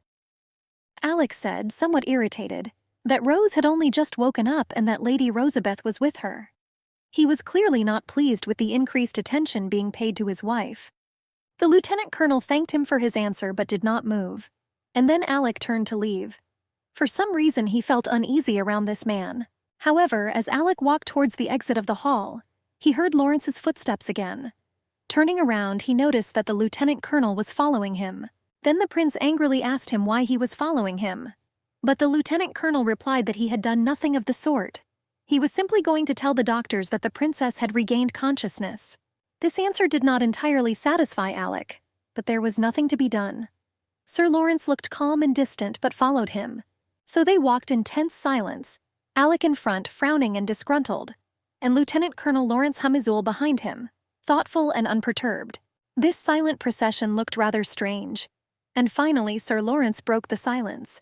He suddenly turned to the prince and asked if he had quarreled with his wife. Alec stumbled and froze in place in surprise. He stood there as if he didn't know what to say. Finally, he slowly turned to the lieutenant colonel. Barely containing his anger, the prince muttered through his teeth that it was extremely impolite of him. Sir Lawrence then humbly asked for forgiveness. He said that he had no intention of intruding into the privacy of the heir to the empire.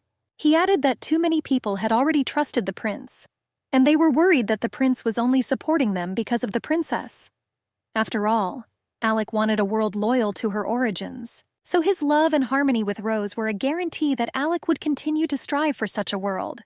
And so Alec's concerns worried Sir Lawrence. But the prince haughtily remarked that he did not have to explain himself. But the words that the lieutenant colonel said spoke of mistrust. Alec was furious that Lawrence had dared to question his plans and intentions, and it was not the first time that the prince had not been given the trust and consideration he deserved.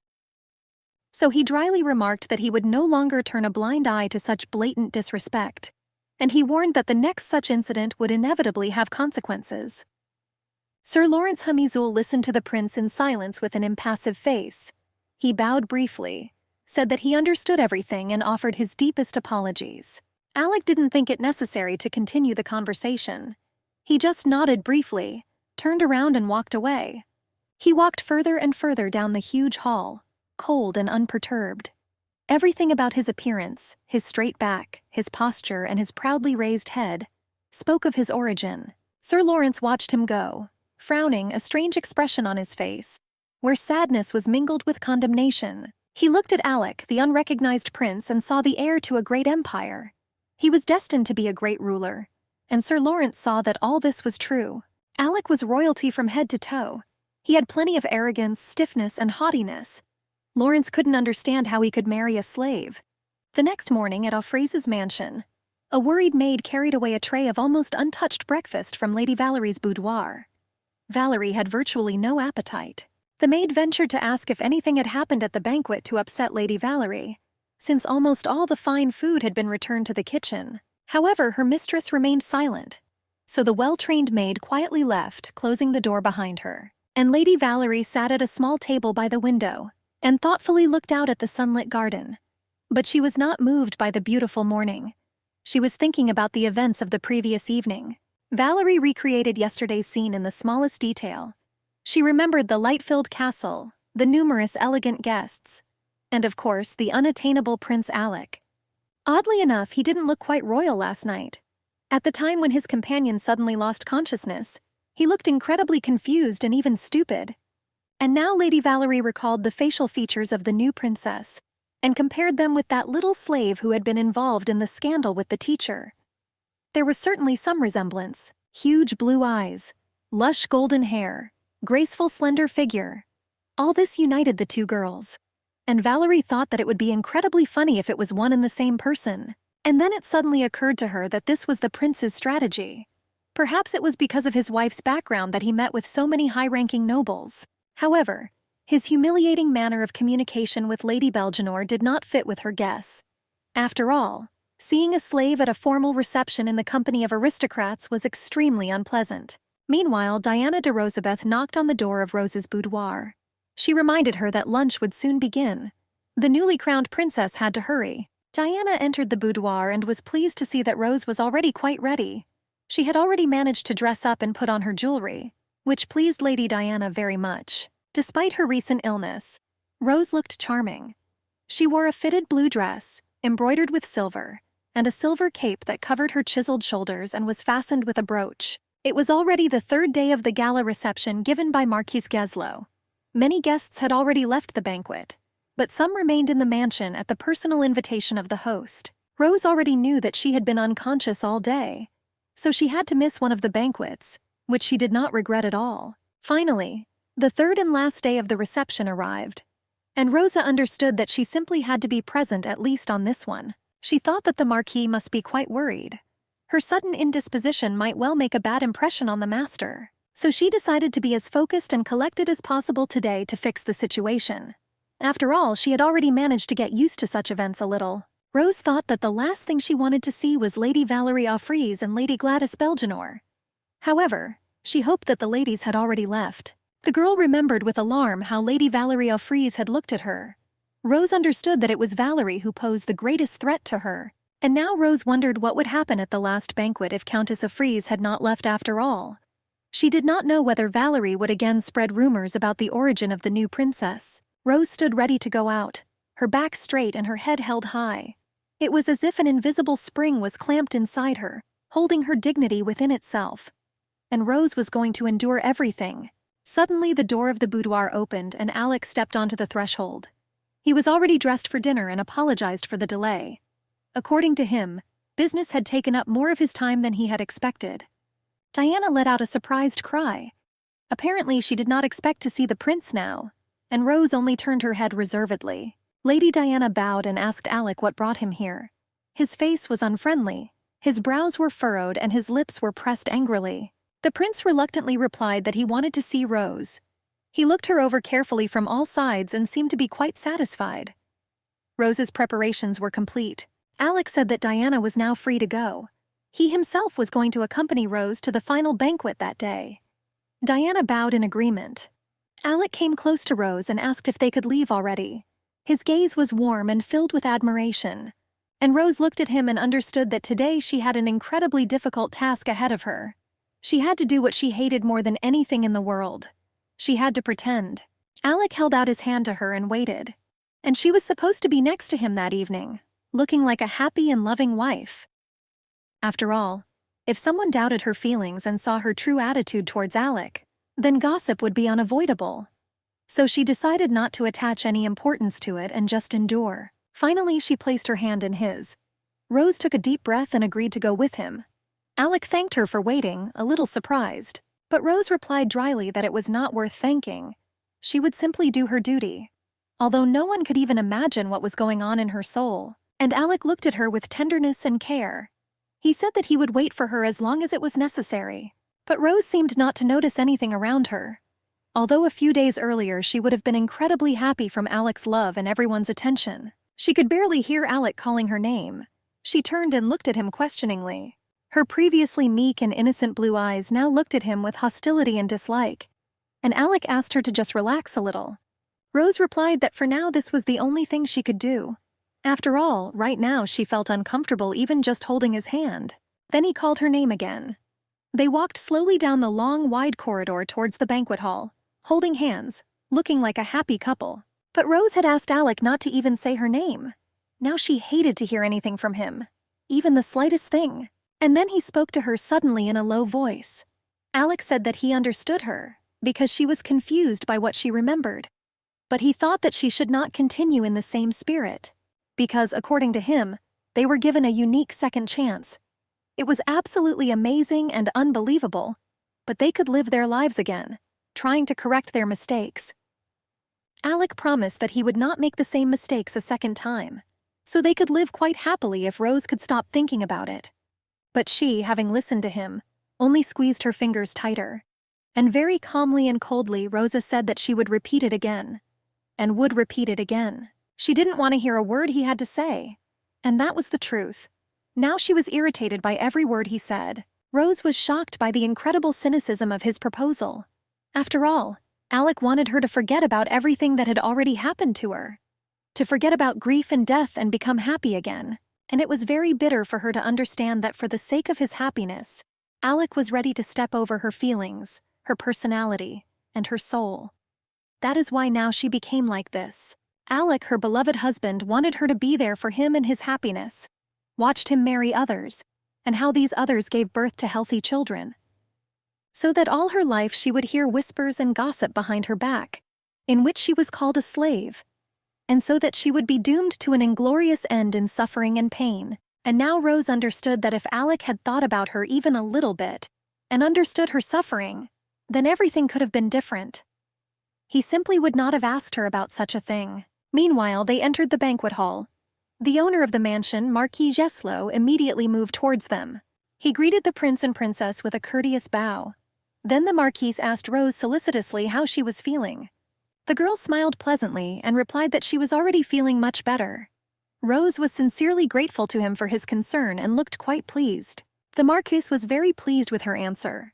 He said that he had been somewhat alarmed by her sudden illness and was afraid that the princess's condition might worsen. Marquis Geslow was truly pleased that his fears were not confirmed and the princess could attend the lunch.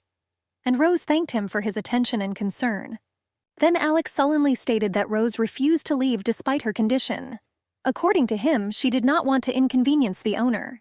The Marquis, with a satisfied smile, thanked Rose for being so attentive, but she easily replied that it was a trifle, not worth paying attention to. Rose explained that the last thing she wanted was to cause trouble and worry to anyone. Yes, that was exactly what she was. Trouble-free and very kind. Marquis Geslow looked at her carefully.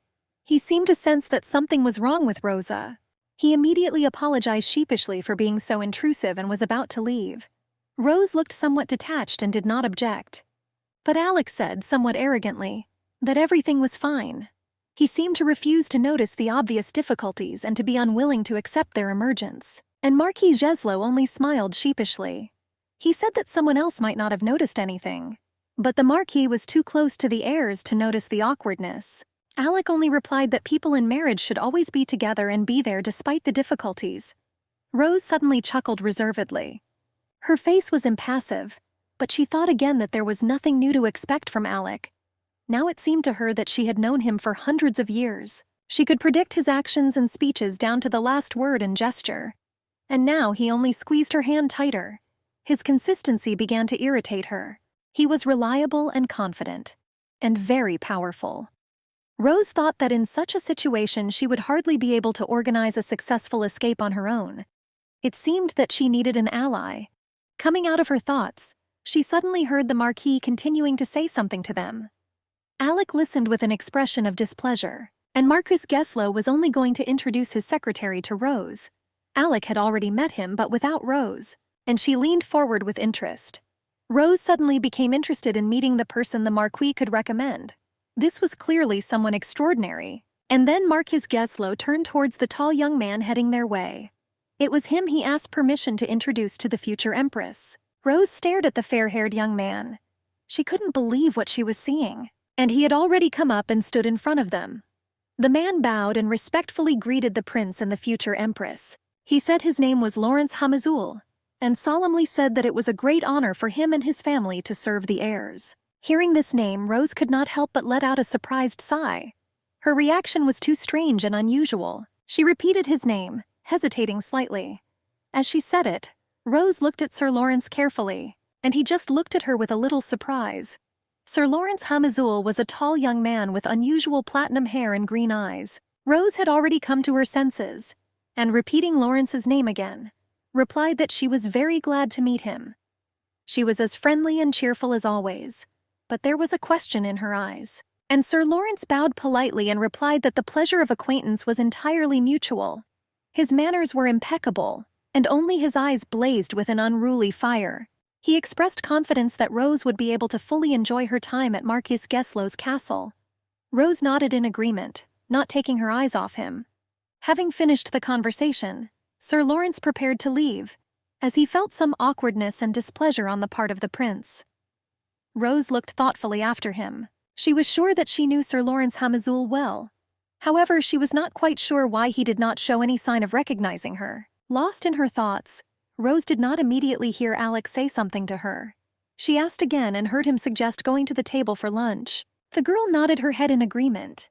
She was too lost in her thoughts to want to continue the conversation with Alec. The prince sullenly asked the Marquis of Hamazul to show them the way. He was clearly displeased with Rose's acquaintance with Sir Lawrence. However, the Marquis did not react to the prince's strained manner of communication. He walked forward along the wide avenue of the estate. Alec and Rose followed him at some distance. Rose continued to examine the Marquis, and the prince watched her sullenly.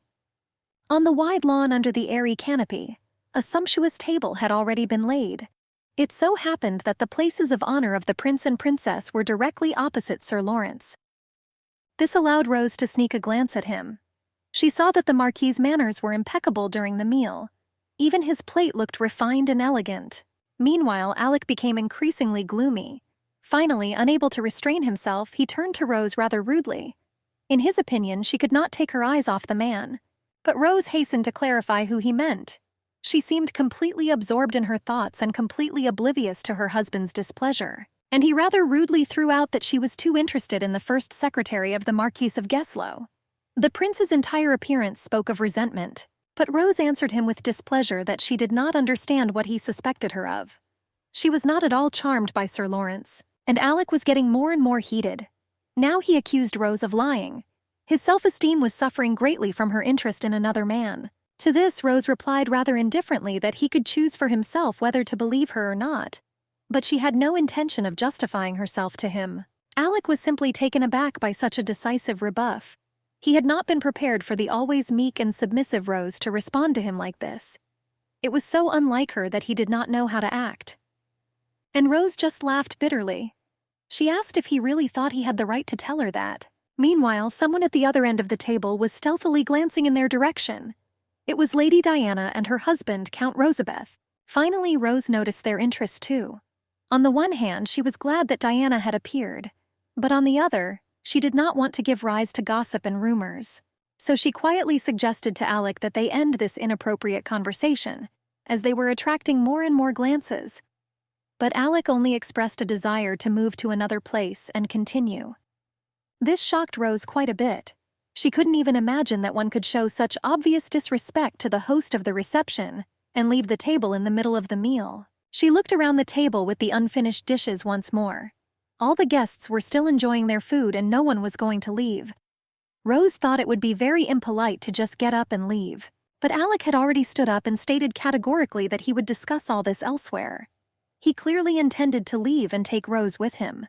They rose to leave. And from the other end of the table, Lady Diana and Earl Rosabeth were watching them. And they were quite surprised at the noble couple's early departure. Diana was wary.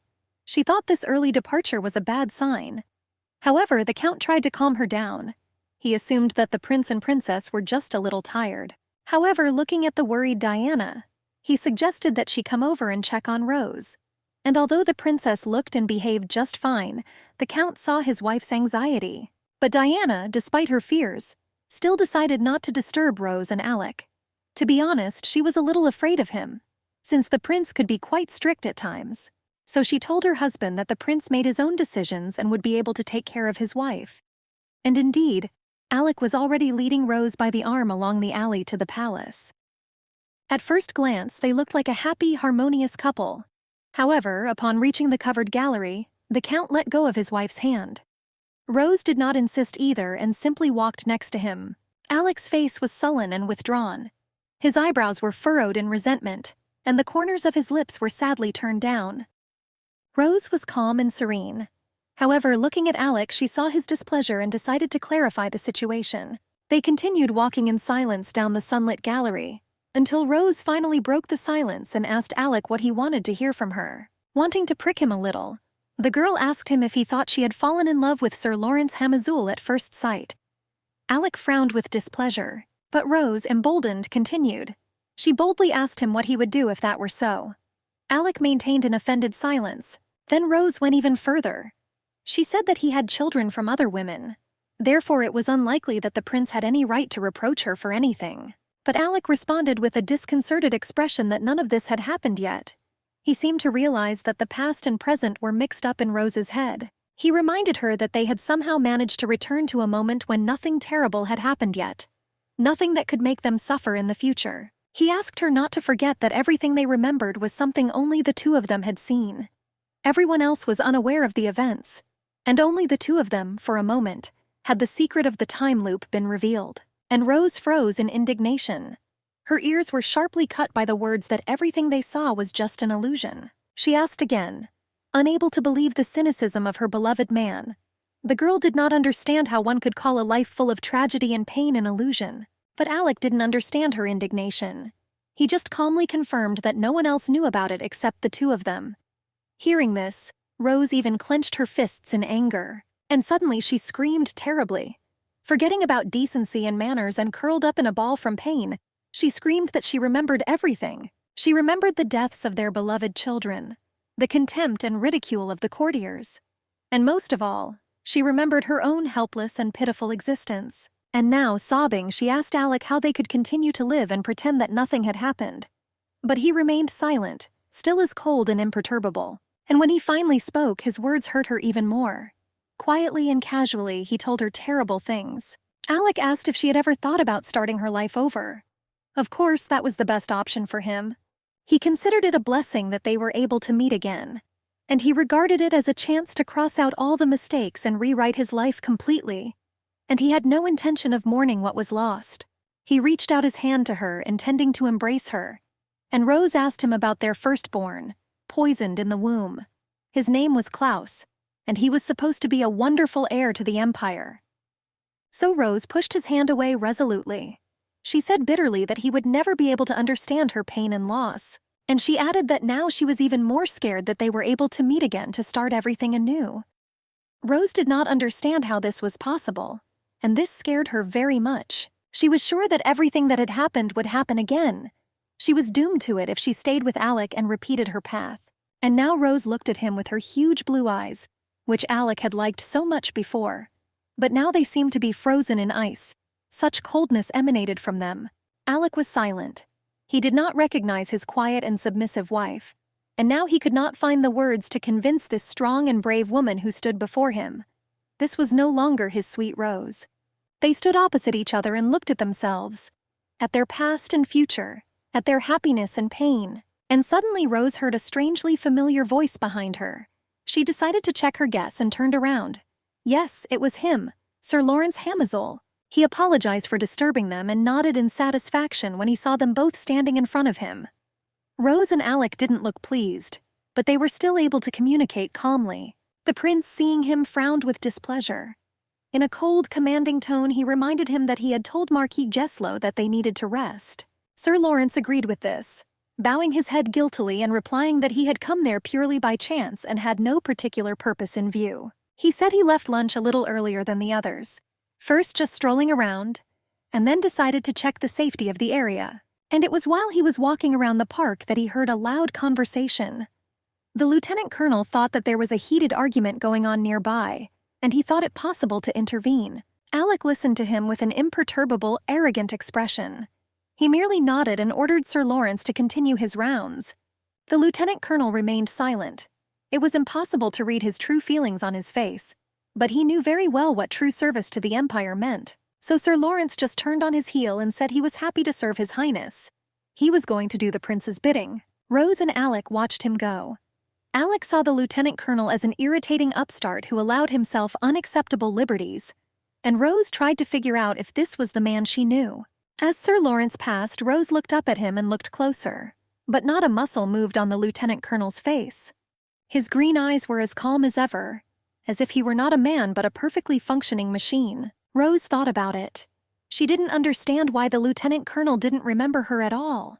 She still couldn't figure out how this new reality worked, and whether it was connected to the past. She knew it was all too long ago, but she still hoped he would remember. But Sir Lawrence Hamazul walked away from them with a firm, confident gait. It didn't work. He didn't remember Rose. Suddenly, he let out a quiet gasp and stopped. Rose saw that he simply froze in place and seemed to have even stopped breathing. Sir Lawrence turned slowly and looked at her, dumbfounded. His green eyes were now filled with amazement. He paused and then, with embarrassment and hesitation, he said the name Lala. Rose's eyes widened in surprise. It seemed she even stopped breathing for a moment, and Alec, frowning, slowly asked Sir Lawrence what he had just said. His tone did not bode well. However, Sir Lawrence Hamazul quickly replied that he had said nothing.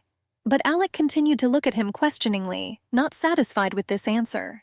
Then the lieutenant colonel backed away a little, and pressing his hand to his chest, said that he had been talking to himself.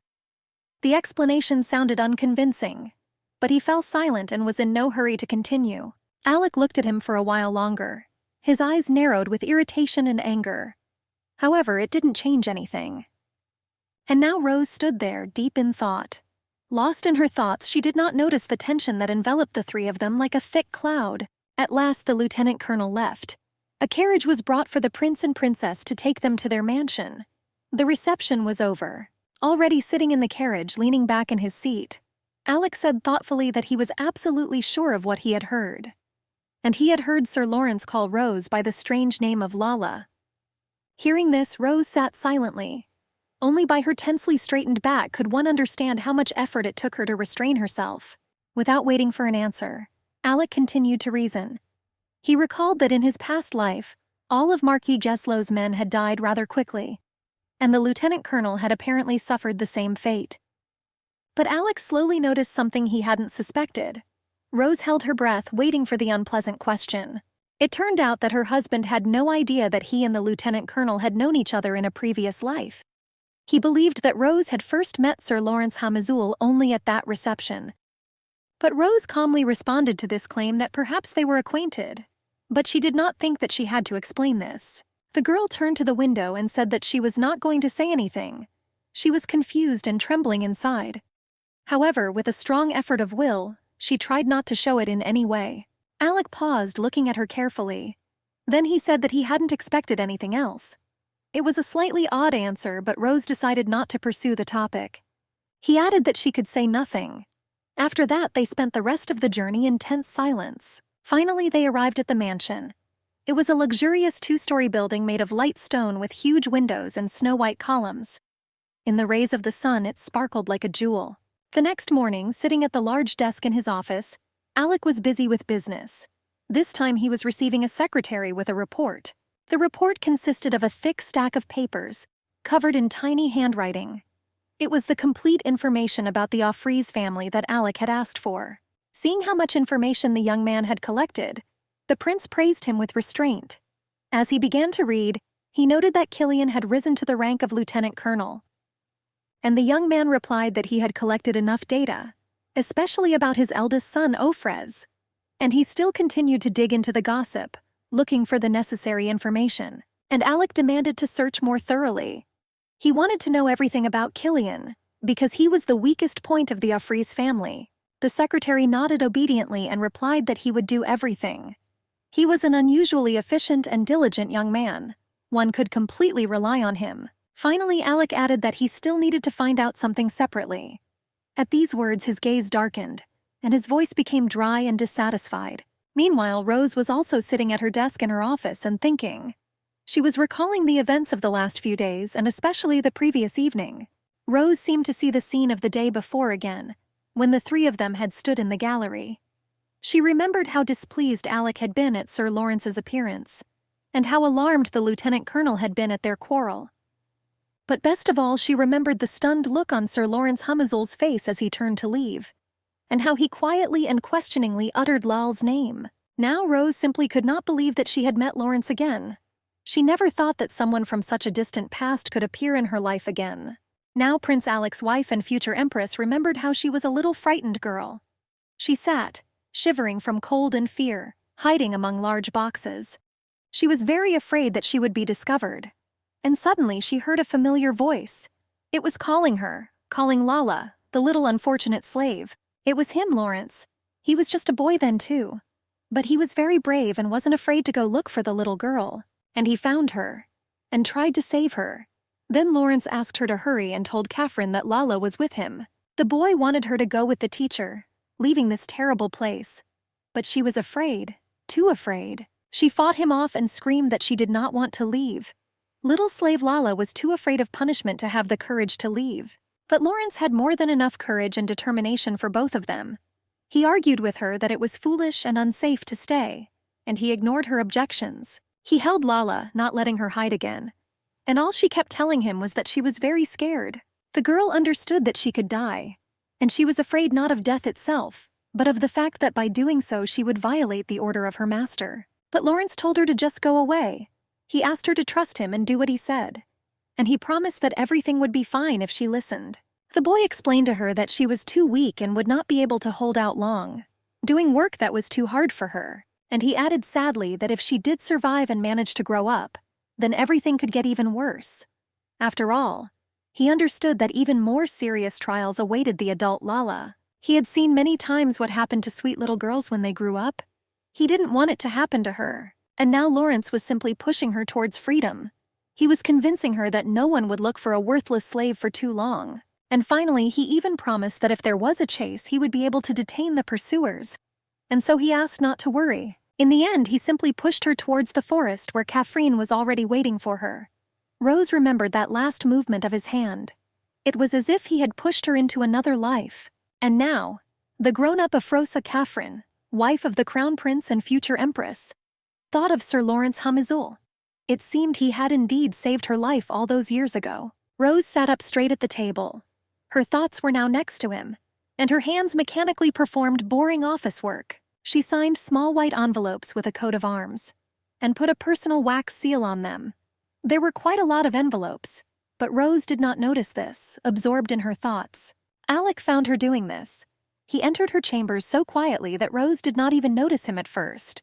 And he was already standing on the threshold and looking at her. Alec did not expect to find her in the office. After all, he thought that Rose was still resting in the bedroom, but she calmly replied that she was preparing invitations for the banquet.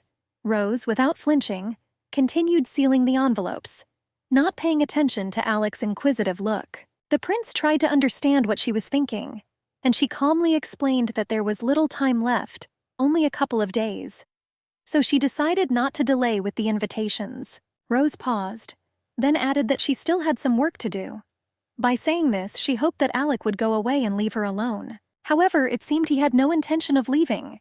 It seemed as if some unexpected thought had suddenly occurred to him. He came closer to the table and rummaged through the already sealed envelopes with his fingers. It looked like he was looking for something. Alec picked up several envelopes and began to look at the names on them. There were invitations for Earl Anderson, Marquis Myers, Earl Rosabeth, Earl Brinon, and many others. And suddenly he saw an envelope with the name of Marquis Geslow. With a wry smile, Alec said that this was a good excuse to see the Marquise's secretary. Rose raised her eyebrows in confusion. She asked what the pretext had to do with it, and suggested not inviting Marquis Geslow if Alec didn't want it. But Alec was not far behind. Without answering her attack, he again suggested that Rose and Sir Lawrence must be very close. Catching her surprised look, he casually explained that he meant their childhood together. Rose froze in amazement. When she came to her senses, she asked Alec in a choked voice how he knew, and she realized that he had been gathering information by checking their biographies. However, Alec replied that he had learned about it by accident. According to him, this fact became known while the investigation into the Offrees family was underway.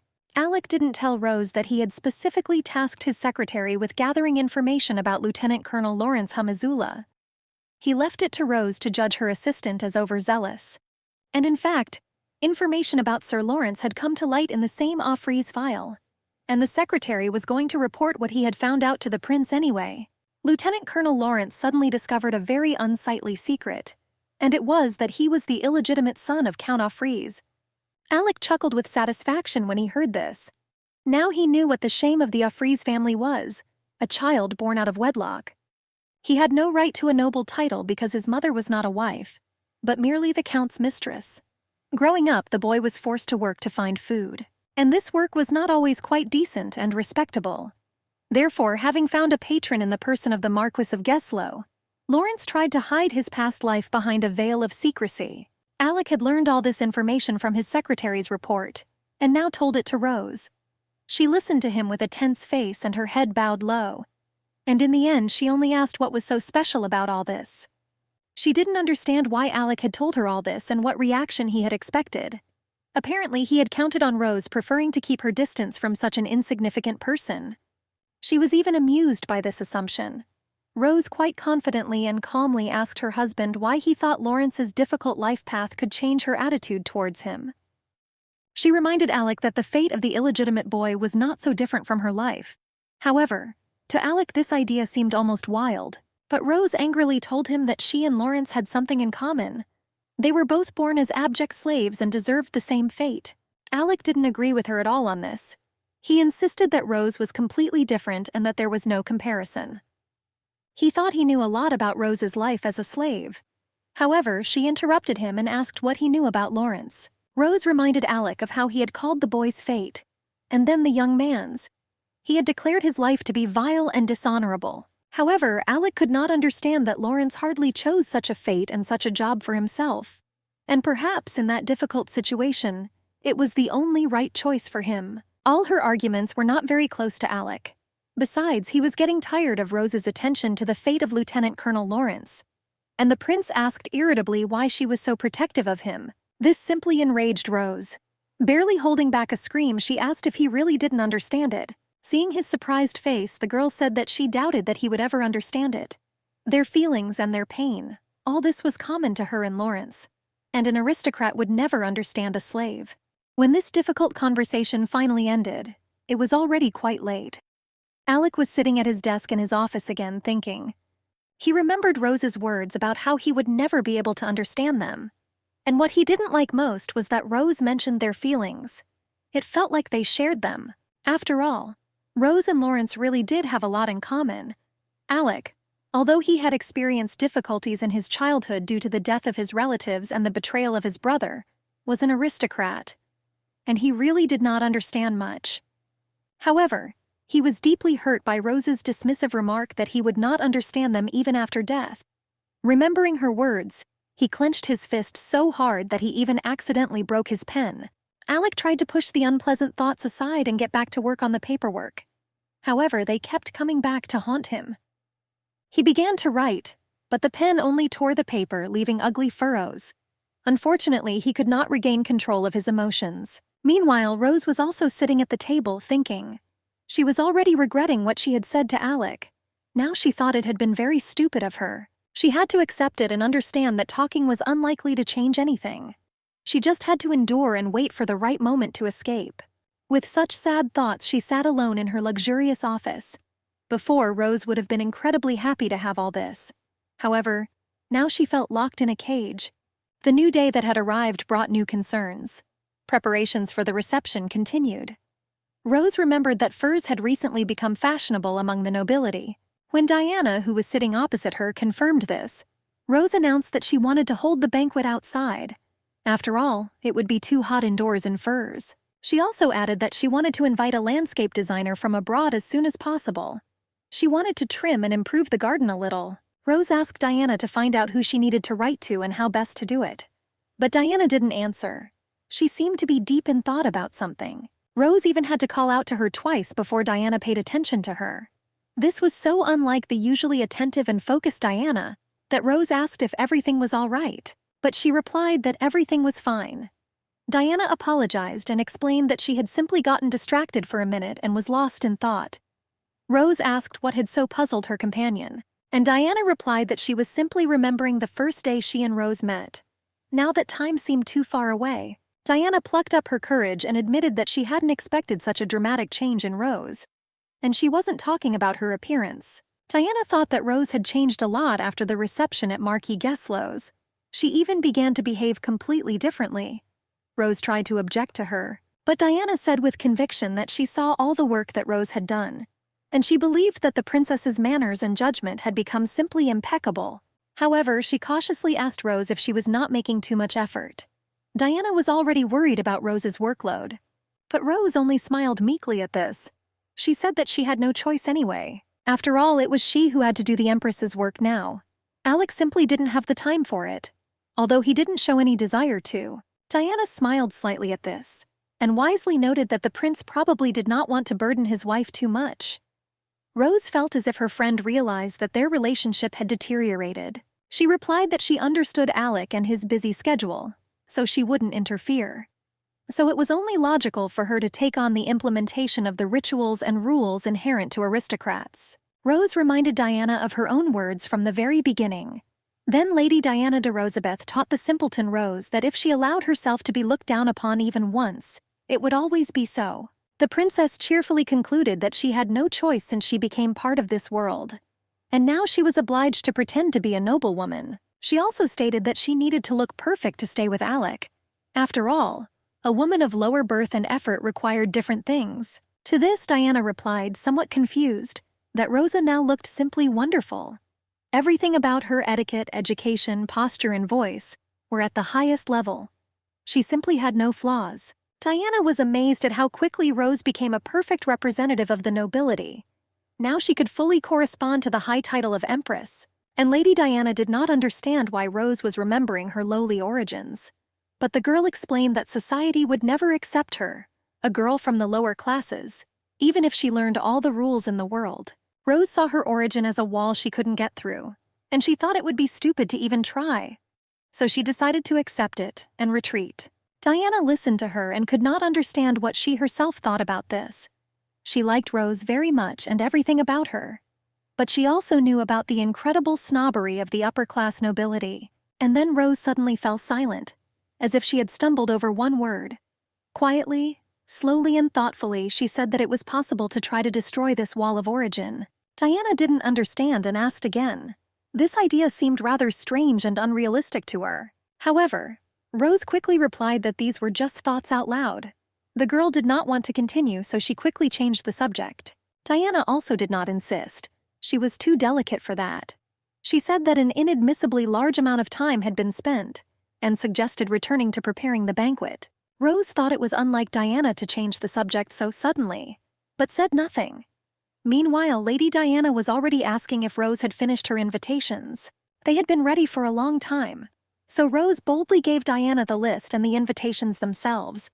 She immediately began to look through them. It turned out that Diana couldn't find any mistakes or shortcomings. This made Rose very happy because she really tried. However, Diana suddenly noticed that she did not see Valerie O'Freeze's name on the list. This surprised her quite a bit, but Rose calmly replied that she had accidentally forgotten about her. She noted that Valerie occupied an important place at court and was certainly worth inviting. Almost at the same time, in another luxurious mansion with white walls under a green-tiled roof, another interesting conversation took place. The conversation was between two young beauties. One of them, Lady Gladys Belgenore, said that she had been hearing more and more rumors lately, and they were all about one person. Gladys, sitting at a low table set for tea, spoke confidently. She believed that it seemed likely that the girl had once been a slave. This interested the second beauty, Lady Valerie O'Freeze. She asked what and who Gladys meant, and she frowned with displeasure at her interlocutor's lack of intelligence.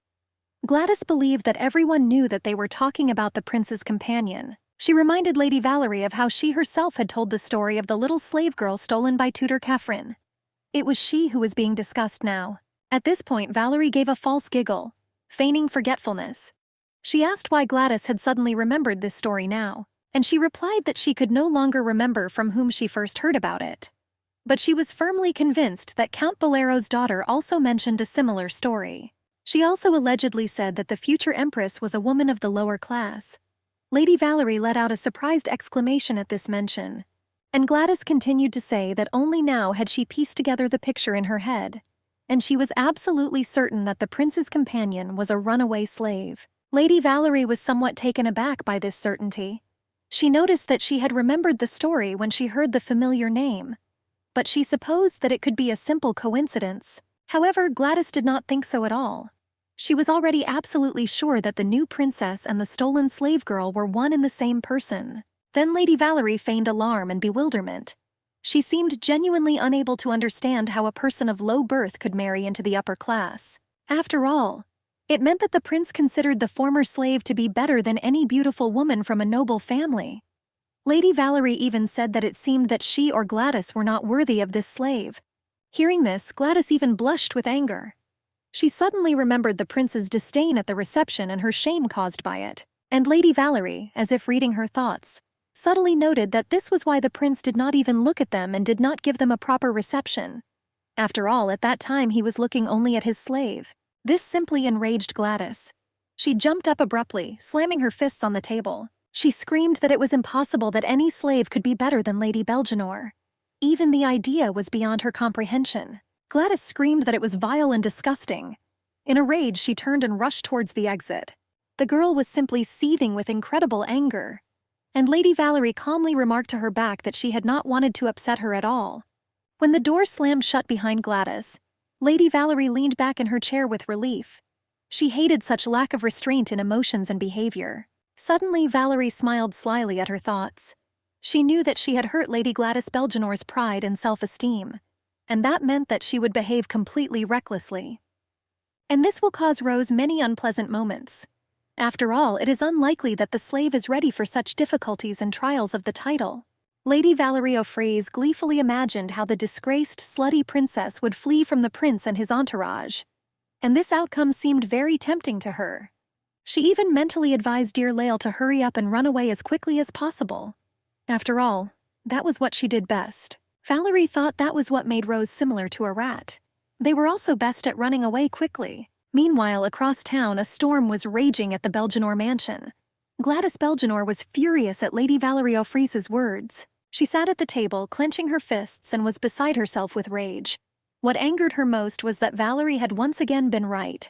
She had already looked smarter and more reasonable many times, and this irritated Gladys too much. Her maid approached timidly and asked what had upset her mistress so much while she was away. But Gladys answered rudely that it was none of her business. She ordered the maid to be quiet. She just wanted her to try really hard. After all, Lady Gladys Belgenore was determined to steal the show at the prince's upcoming party. She demanded that the maid make her so beautiful that no one could look away. Although, of course, she simply did not care about anyone. She was only interested in the prince, and for his sake, for his attention and admiration, she wanted to be the most beautiful of all. Lady Gladys was dying to become the prince's companion and potential empress. However, she suddenly burst into tears. Gladys suddenly remembered that at the reception at Marquis Geslow, she had also been simply magnificent. However, the prince did not even glance in her direction. Gladys dropped her head into her hands and shook with sobs. The maid behind her sighed sadly. She said regretfully that there was already a woman who had captured the prince's heart, so there was nothing that could be done about it. But these words of hers did not calm Gladys down, but on the contrary, only made her angrier. She raised her head and demanded not to say stupid things. Gladys believed that any man could be captivated, even if he was already enchanted by someone, and the prince, in her opinion, was no exception. She had already noticed that the prince was always close to his companion. Therefore, she had to somehow separate them to gain some advantage. Suddenly, Lady Gladys stopped mid-sentence. Her eyes widened and stared at one point. It seemed she had thought of something. Gladys nodded and smiled with satisfaction. It occurred to her that there was one way to separate the prince from Rose. Now her eyes showed intense thought. Gladys was silent, only occasionally chuckling thoughtfully. But at that time she was thinking over her plan. The idea seemed wonderful to her. Meanwhile, Rose was also thinking about the upcoming reception. It never occurred to her what insidious plans were being made behind her back. She only thought with anxiety that she would have to meet again with Lady Valerie Offreys and Lady Gladys Belgenore, her two rivals. They had caused her too much trouble in her past life, and Rosa understood that it wouldn't be easy for her now either. However, now she already had a small advantage. She knew what the two friends wanted, and she could be on guard. Rose took a deep breath and picked up the papers. She decided to be patient and prepare for the reception properly, so as not to give the envious people a single chance. The girl thought that most likely the gossip about her origin and difficult childhood had already spread among the aristocrats.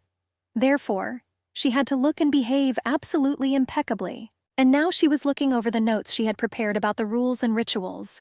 She needed to memorize them all to avoid a situation in which she might look foolish and unworthy. Suddenly the door of her office quietly opened and someone called out to her. Rose glanced sideways at the door. It was not quite opportune now, because she did not want to be distracted. Alex stood at the threshold. Rose froze and turned away to the window, and he quietly asked her to spare him a minute. Then she reluctantly turned to him. A little displeased, Rose asked what else he wanted to talk to her about, and then she noticed something unusual. Behind Alex stood the housekeeper, whom she had not noticed before. She was holding a large silver box in her hands. Alex said that the woman could leave it in the office and be free. She bowed and placed the box on the table. Stepping silently, the woman left, leaving them alone. Rose sat there staring at the box in front of her, dumbfounded. She was beginning to remember what exactly was in it, and Alex said seriously that this time he wanted to give her this gift a little earlier. In the past life, everything was a little different. Rose had already remembered everything and wanted to ask Alec a question, but he stopped her, realizing that she had already guessed everything. Finally, he opened the box. Rose was momentarily blinded by a sparkling blue glow. On a blue silk cushion in the box lay the legendary set, Twilight Love. Alec explained that he had recently received the will of his father, the Emperor, from the bank, and the box had been sent along with it. And now he asked Rose to accept him once more, but only in another life, and with other feelings. Alec saw that she was shocked, and then he said meaningfully that Rose probably knew the meaning of these jewels, and she stretched out her hand and carefully touched the tiara, sparkling with an icy shine. Nearby lay long earrings with huge diamonds and a necklace, but all attention was certainly drawn to the tiara. Rose said she was beautiful, but not quite right for her. It was all too much. It had been so in her past life, and it was still so now. After all, Twilight Love was a unique piece of jewelry. It was made of unique blue diamonds of incredible size and clarity and was a true masterpiece. At one time, this set belonged to Alec's mother, Eloise, and was given to Alec by her for his future beloved. Twilight love symbolized the Emperor's love for his wife. Rose remembered that in her past life, Lady Valerie and Gladys had fought a real fight to get hold of this treasure. So she told Alec that she had no right to accept it. He listened to her answer in silence and lowered his head sadly. Alec understood that many things were completely different this time, and now it was much more difficult for him to convince Rose of anything. He stood dejectedly and silently by her desk, and Rose looked away imperturbably and was also silent. She was not going to help him get out of this difficult situation. Finally, he gathered his courage and said that the only real owner of Twilight love is Rose. Only she owns this jewel and all his love. Alec added that just as it could only belong to one owner, so his love belonged only to her. Saying this, he carefully placed the necklace on Rose's neck. The girl did not expect this at all and did not have time to do anything. Her thoughts were racing, trying to find a way out. Rose reached out, trying to find the clasp of the necklace so she could take it off and return it to Alec. She was not ready to forget everything, enchanted by the sparkle of the diamonds. But Alec took her hand gently but firmly and held it. It simultaneously prevented her from taking off the necklace and gently held her hand, lightly stroking her fingers. He looked her in the eyes and quietly asked her to accept this gift. His face was so sad and his voice was so dull and unhappy that Rose hesitated. She looked at Alec and couldn't decide what to do. On the one hand, she remembered how much pain and grief his actions had caused her. On the other hand, he was her beloved husband. Rose closed her eyes and listened to her heart. It ached with resentment, but every cell of it reached out to Alec, and she still agreed. The next morning, an elegant carriage pulled up to the prince and princess's mansion.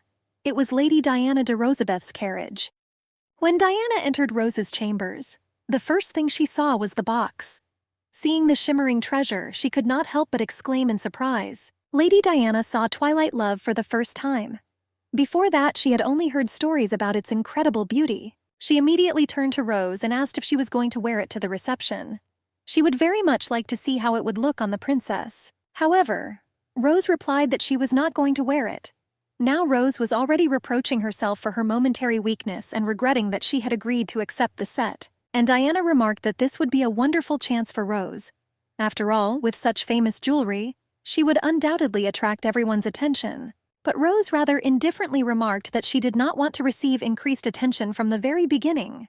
She did not at all wish to put everything on display without extreme necessity. Rose wanted to impress high society not with her jewelry, but with a beautiful reception and banquet. She devoted too much time and effort to it and tried too hard. Lady Diana responded that Rose should not worry. After all, they did everything correctly during the preparation and did not make any mistakes. Diana looked around the richly but elegantly laid table. In her opinion, everything was impeccable. She assumed that all the guests would only compliment Rose on the banquet. But Rose shook her head thoughtfully. She was not at all sure that she would hear praise and gratitude. Of course, she would like that very much. But Rose is not used to expecting too much. So now she just hoped that everything would go smoothly and end well. The tension did not leave her for a moment even after the reception began. And then came the moment when a white satin slipper stepped out of a luxurious carriage onto the marble floor of the main hall. It also adorned a very attractive foot. And then, with a joyful greeting, a girl in a white airy dress with long strands of light hair scattered across it, fluttered out of the carriage. It seemed as if a fairy had arrived. The other customers greeted the lady in return. It was obvious to everyone that she was in an unusually good mood that evening. Lady Gladys Belgenore, for it was she, replied that she was indeed in a fine frame of mind, and added slyly that she had been looking forward to this day for a long time. Gradually, the hall filled with arriving guests. The atmosphere was filled with the rustle of dresses, quiet conversations, the clink of glasses, and the aroma of expensive perfume. Suddenly, something happened, and for a moment there was silence, immediately replaced by new whispers. But now all eyes were directed in only one direction. Rose finally entered the room, accompanied by Lady Diana de Rosabeth. She looked absolutely charming in a white satin dress embroidered with silver and a white fur boa. Her light hair fell like a waterfall on her shoulders, and the sparkle of her huge blue eyes was emphasized by an exquisite pendant that fell on her chest. Today, Rose was unusually beautiful. As soon as she was in the center of the room, Alec immediately approached her and noted that she looked wonderful. And his passionate look fully confirmed the truth of these words. For a moment, Rose froze in fear. She remembered that he had greeted her with exactly these words at a very similar ball in their past life. However, she still tried to push these thoughts away and to match the situation. Now her happy appearance told those around her only about her and the prince's great love and harmony. She hurried to gently take Alec by the arm and smile happily. Her carefree gaiety was so unlike his recent mood that Alec even looked a little surprised, but said nothing. And Rose decided that a little play that evening would not hurt at all, so she gently pressed herself against her husband's shoulder. She did not notice that Lady Valerie was looking at them inquisitively at that moment. Valerie heard the numerous guests talking behind her, discussing the royal couple. Everyone was unanimous in the opinion that they looked very good together. Lady Valerie quickly turned around, looking for the person who had spoken. She was not at all pleased to hear this, but at that moment, Lady Gladys Belgenore was already heading towards her from the other end of the room. She too looked quite impressive that evening in a tight white dress and a fur boa with a large fan. As Gladys approached, she noticed that she did not agree with most of the guests at all. She did not think that Rose was suitable for a confident and strong prince, and she did not hesitate to say so in a loud voice. Hearing this, some ladies began to whisper indignantly. Some even became indignant and noted that it was wrong to speak like that. Gladys laughed merrily at this and replied that it was only her opinion. With her antics and carefree laughter, she often gave the impression of being a frivolous, empty shell. So no one expected what happened next. Lady Gladys suddenly stopped laughing and narrowed her eyes. Quite loudly, she began to recall how the princess had first called herself. Then Rose said that her last name was Catherine, and Gladys knew a teacher with that last name who had once kidnapped a slave. And it seemed to her that it was a girl with fair hair and blue eyes. Lady Gladys asked loudly if this description reminded anyone of the prince's companion. The ladies gasped in amazement, looking at Rose carefully.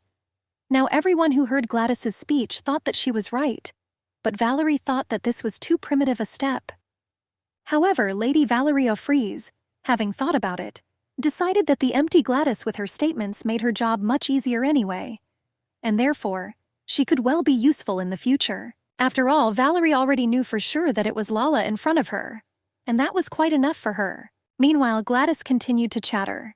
She told anyone and everyone who would listen that the princess fit the description of the little slave girl perfectly, and it is quite possible that it was she who was kidnapped by Teacher Catherine long ago. Although he adopted the girl after that, this did not make her origin more noble. Rosa heard her conversation behind her, stunned. She remembered how Gladys Belgenore and Valerie O'Fries had once found common ground to unite against her, and she remembered too well how cruelly they had treated her last time. She remembered her humiliation and tears. So now she decided that she wasn't ready for all that horror to happen again, and she thought it would be best to get out of the reception as soon as possible. She had already started to move towards the exit when she felt someone's hand on her shoulder. Of course, it could only be her husband. With an effort of will, Rose overcame the desire to simply run away from the evil beauties. She took a deep breath and looked up at Alec, and he was really standing next to her, putting his arm around her shoulder. In a soothing voice, he told her that she shouldn't worry. After all, he was right there with her. But Rose still heard people talking behind her back about how such behavior was simply incredible impudence for a lowly slave. It seemed that no one admired her as much as before. Outwardly, Rose was quite calm, but inside she was all twisted into a ball. She saw that everything was not right at all. And no matter how hard she tried to be like all these noble people, the past would not let her go. She thought that someone might know too much about her past, and if he spoke, sooner or later the gossip would destroy their love and their marriage would die. Alec noticed her tension and anxiety. He asked why she was still worried about the gossip, and Rose bitterly answered him that he had seen everything, and he should understand what difficulties she had to overcome. He paused, confused, not knowing what else to say to her. Something was happening to Rose, and he didn't know what he could do to help. Then Rose took his hand and took it off her shoulder. She asked him to leave her alone for a while. She needed to think it over and be alone. But the girl promised to return soon. From the outside, their conversation looked quite harmless and even sweet. But Gladys looked at them and thought that this was the last time they would stand next to each other and enjoy the conversation. At this moment, her faithful maid quietly approached her from behind and asked if it was time to begin. Gladys narrowed her eyes slyly, and it became clear that she had something in mind. Meanwhile, Lady Diane de Rosabeth approached Rose, who was standing alone. She asked why Rose was all alone. The princess replied that she was simply greeting the newly arrived ladies. Then Diana noticed that it was soon time for dancing, and Rose had to find Alec as soon as possible to open the dance party. The princess thought this quite reasonable, and said that she would immediately go in search of him. She began to search the hall with her eyes, making her way through the crowd.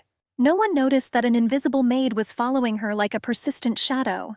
And when Rose stopped for a moment, the servant came very close. In her hand was a glass of red wine. Before Rose could even comprehend anything, the scarlet liquid splashed onto her snow-white dress. Horrible blood-colored stains immediately began to spread across it. The princess opened her eyes in horror. She saw that her beautiful dress, which she had carefully chosen for this evening, was hopelessly ruined. Rose turned around and saw the maid. She was sheepishly stammering apologies, her head bowed low. The girl kept saying she was very sorry, and Rose replied that nothing terrible had happened. Faithful Diana immediately approached her again. She suggested that they go into the chambers and change the ruined dress. Alec didn't notice the incident with the wine, and noticed Rose leaving when they were already at the door. He noticed the scarlet stains on her dress and knew something terrible had happened. He was still looking after Rose, but Lady Gladys Belgenore suddenly ran up to him, squealing with joy when she saw him alone. Alec turned his head in her direction with displeasure. He had long been fed up with the obsessive attention of empty-headed beauties, and Gladys was certainly the most persistent of them. Meanwhile, in the princess's chambers, Lady Diana stood frozen in bewilderment in front of the open wardrobe with dresses. She went cold, not understanding what she was seeing. Rose called out to her and asked what was going on. She realized something was wrong, but she hadn't gotten there yet. When she finally approached Diana, a terrible picture opened up before their eyes. The closet was filled with beautiful, expensive dresses, but now they were all torn to shreds. Diana began to rummage feverishly through the pile of fabrics. Finally, she turned to Rose, her face pale. Diana managed to say with difficulty that all the party dresses were ruined, only the home ones were not touched. While she and the maid were desperately sorting through the scraps of luxurious clothes, Rose stood behind them with a stony face. She could confidently assume that this was the work of Valerie and Gladys. Rose thought that the more intelligent and calculating Valerie must have angered Gladys, who fell for the Marchioness of Friese's trick. Valerie cold-bloodedly manipulated the dim-witted Gladys, and she couldn't think of anything better than to ruin all of her lucky rivals' outfits. Finally, Diana got up and rushed to Rose. She said that she would go to her home at once and bring one of the dresses. However, Rose noticed that the Countess's house was too far away. This trip would take too long, and Rose decided that she would simply choose the most decent of the house dresses and put it on. And then her gaze suddenly fell on a large jewelry box standing at the very bottom of the closet. And Rose had a rather bold idea. Meanwhile, in the hall, Gladys was keeping up with Alec. She noticed that he was alone, and immediately informed him that her partner had also suddenly disappeared somewhere. But Alec barely heard her. All his attention was focused on the doors to Rose's chambers. He saw that she was changing her clothes for too long. It was very suspicious. Alec felt that something was about to happen, and Gladys was still circling around, looking at him invitingly. But Alec saw through all her intentions. He dryly remarked that Gladys's dress was exactly the same color as his wife's, and Lady Belgenore beamed happily, waving her fan coquettishly. She immediately rushed to declare that it was her favorite color, and she did not forget to mention that she ordered this dress for just one evening. Alec looked at the girl twirling around him with displeasure and disgust, and wanted only for her to disappear as soon as possible. But he remembered how much work Rose had put into this reception, and did not want to ruin it. And then Gladys suddenly took his arm very confidently. She said that the princess was late, and her partner had not arrived yet either, so she asked Alec to dance with her. While saying this, Lady Gladys Belgenore did not let go of his hand, but on the contrary, pressed herself ever tighter. She parted her lips invitingly and thought that she was very close to success. Gladys knew that if she danced with the prince now, all eyes would be on her, and he would probably fall in love with her. The ladies standing nearby gasped and froze in surprise. Everyone was amazed by the boldness and defiant behavior of Lady Belgenore. Gladys was already tasting the sweet taste of triumph, but then she heard a whisper behind her. People were talking louder and louder as they saw the princess who had just appeared in the hall. Rose appeared before the guests again. This time she was wearing a very simple gray-blue dress, but all attention was focused on the incredible precious set. Rose wore Twilight Love. Lady Valerie of Frise looked at the sparkling diamonds and remembered the first time she saw them. She was a little girl then, and the set had adorned Alex's mother, Empress Eloise. The girl couldn't take her eyes off the shining stones, and the Empress said that perhaps someday they would belong to her. Little Valerie even stopped breathing for a moment at the thought, and her mother added that she could very well become the next Empress of this country. And all these years Valerie dreamed that she would reach the highest status and become the wife of the next emperor, and everyone would look up to her. Meanwhile, Rose smiled shyly, surrounded by the admiring attention of the guests. Even Lady Diana was struck by the beauty of the famous relic. She said that it suited Rose very well. And only Lady Gladys was going mad with anger. Clenching her fists, she muttered that a pathetic slave had no right to even touch such a valuable thing. She devoured the jewel with her eyes, and they filled with angry tears of annoyance. Gladys could not calm down and was shaking all over with resentment and rage. She was also angry because she could clearly see Alex's reaction to Rose's appearance. Although he was still standing next to Gladys, he did not take his admiring eyes off his wife. Gladys was failing on all fronts, and she was still unable to pull herself together, calm down, and come up with a plan. She saw that Rose was surrounded by the most high-ranking ladies of this city, and all eyes were on her, the new princess. And this terribly infuriated Gladys. And then she suddenly saw Lady Valerie also moving towards Rose. It seemed she also decided to greet the new princess. Valerie approached and greeted Rose, noting that she looked wonderful. Rose, looking at her, smiled calmly, and Valerie bowed slightly and introduced herself. She did not forget to mention her title and added that she was the daughter of Marquise Offrez, Alex's comrade. She also humbly apologized for the late greeting. Valerie's look was simple and guileless. No one could suspect her of anything unseemly, and Rose shrank inside for a moment. She saw her most sworn enemy before her, and she remembered too well what her relationship with Valerie had led to in the past. However, she gave no sign of being disturbed. Rose greeted Lady Valerie with warmth and cordiality, and she looked around and said admiringly that the banquet had been a great success. Rose thanked her reservedly for her kindness, but Valerie, admiringly covering her lips with her palm, continued to look at Rose. It was quite clear what exactly caused her delight. The princess's outfit was very modest and reserved. Only the tiara, earrings, and necklace attracted the eye with their wild radiance. It was he who had enchanted Lady Valerie. She breathlessly said that she was very glad to see Twilight Love in person again.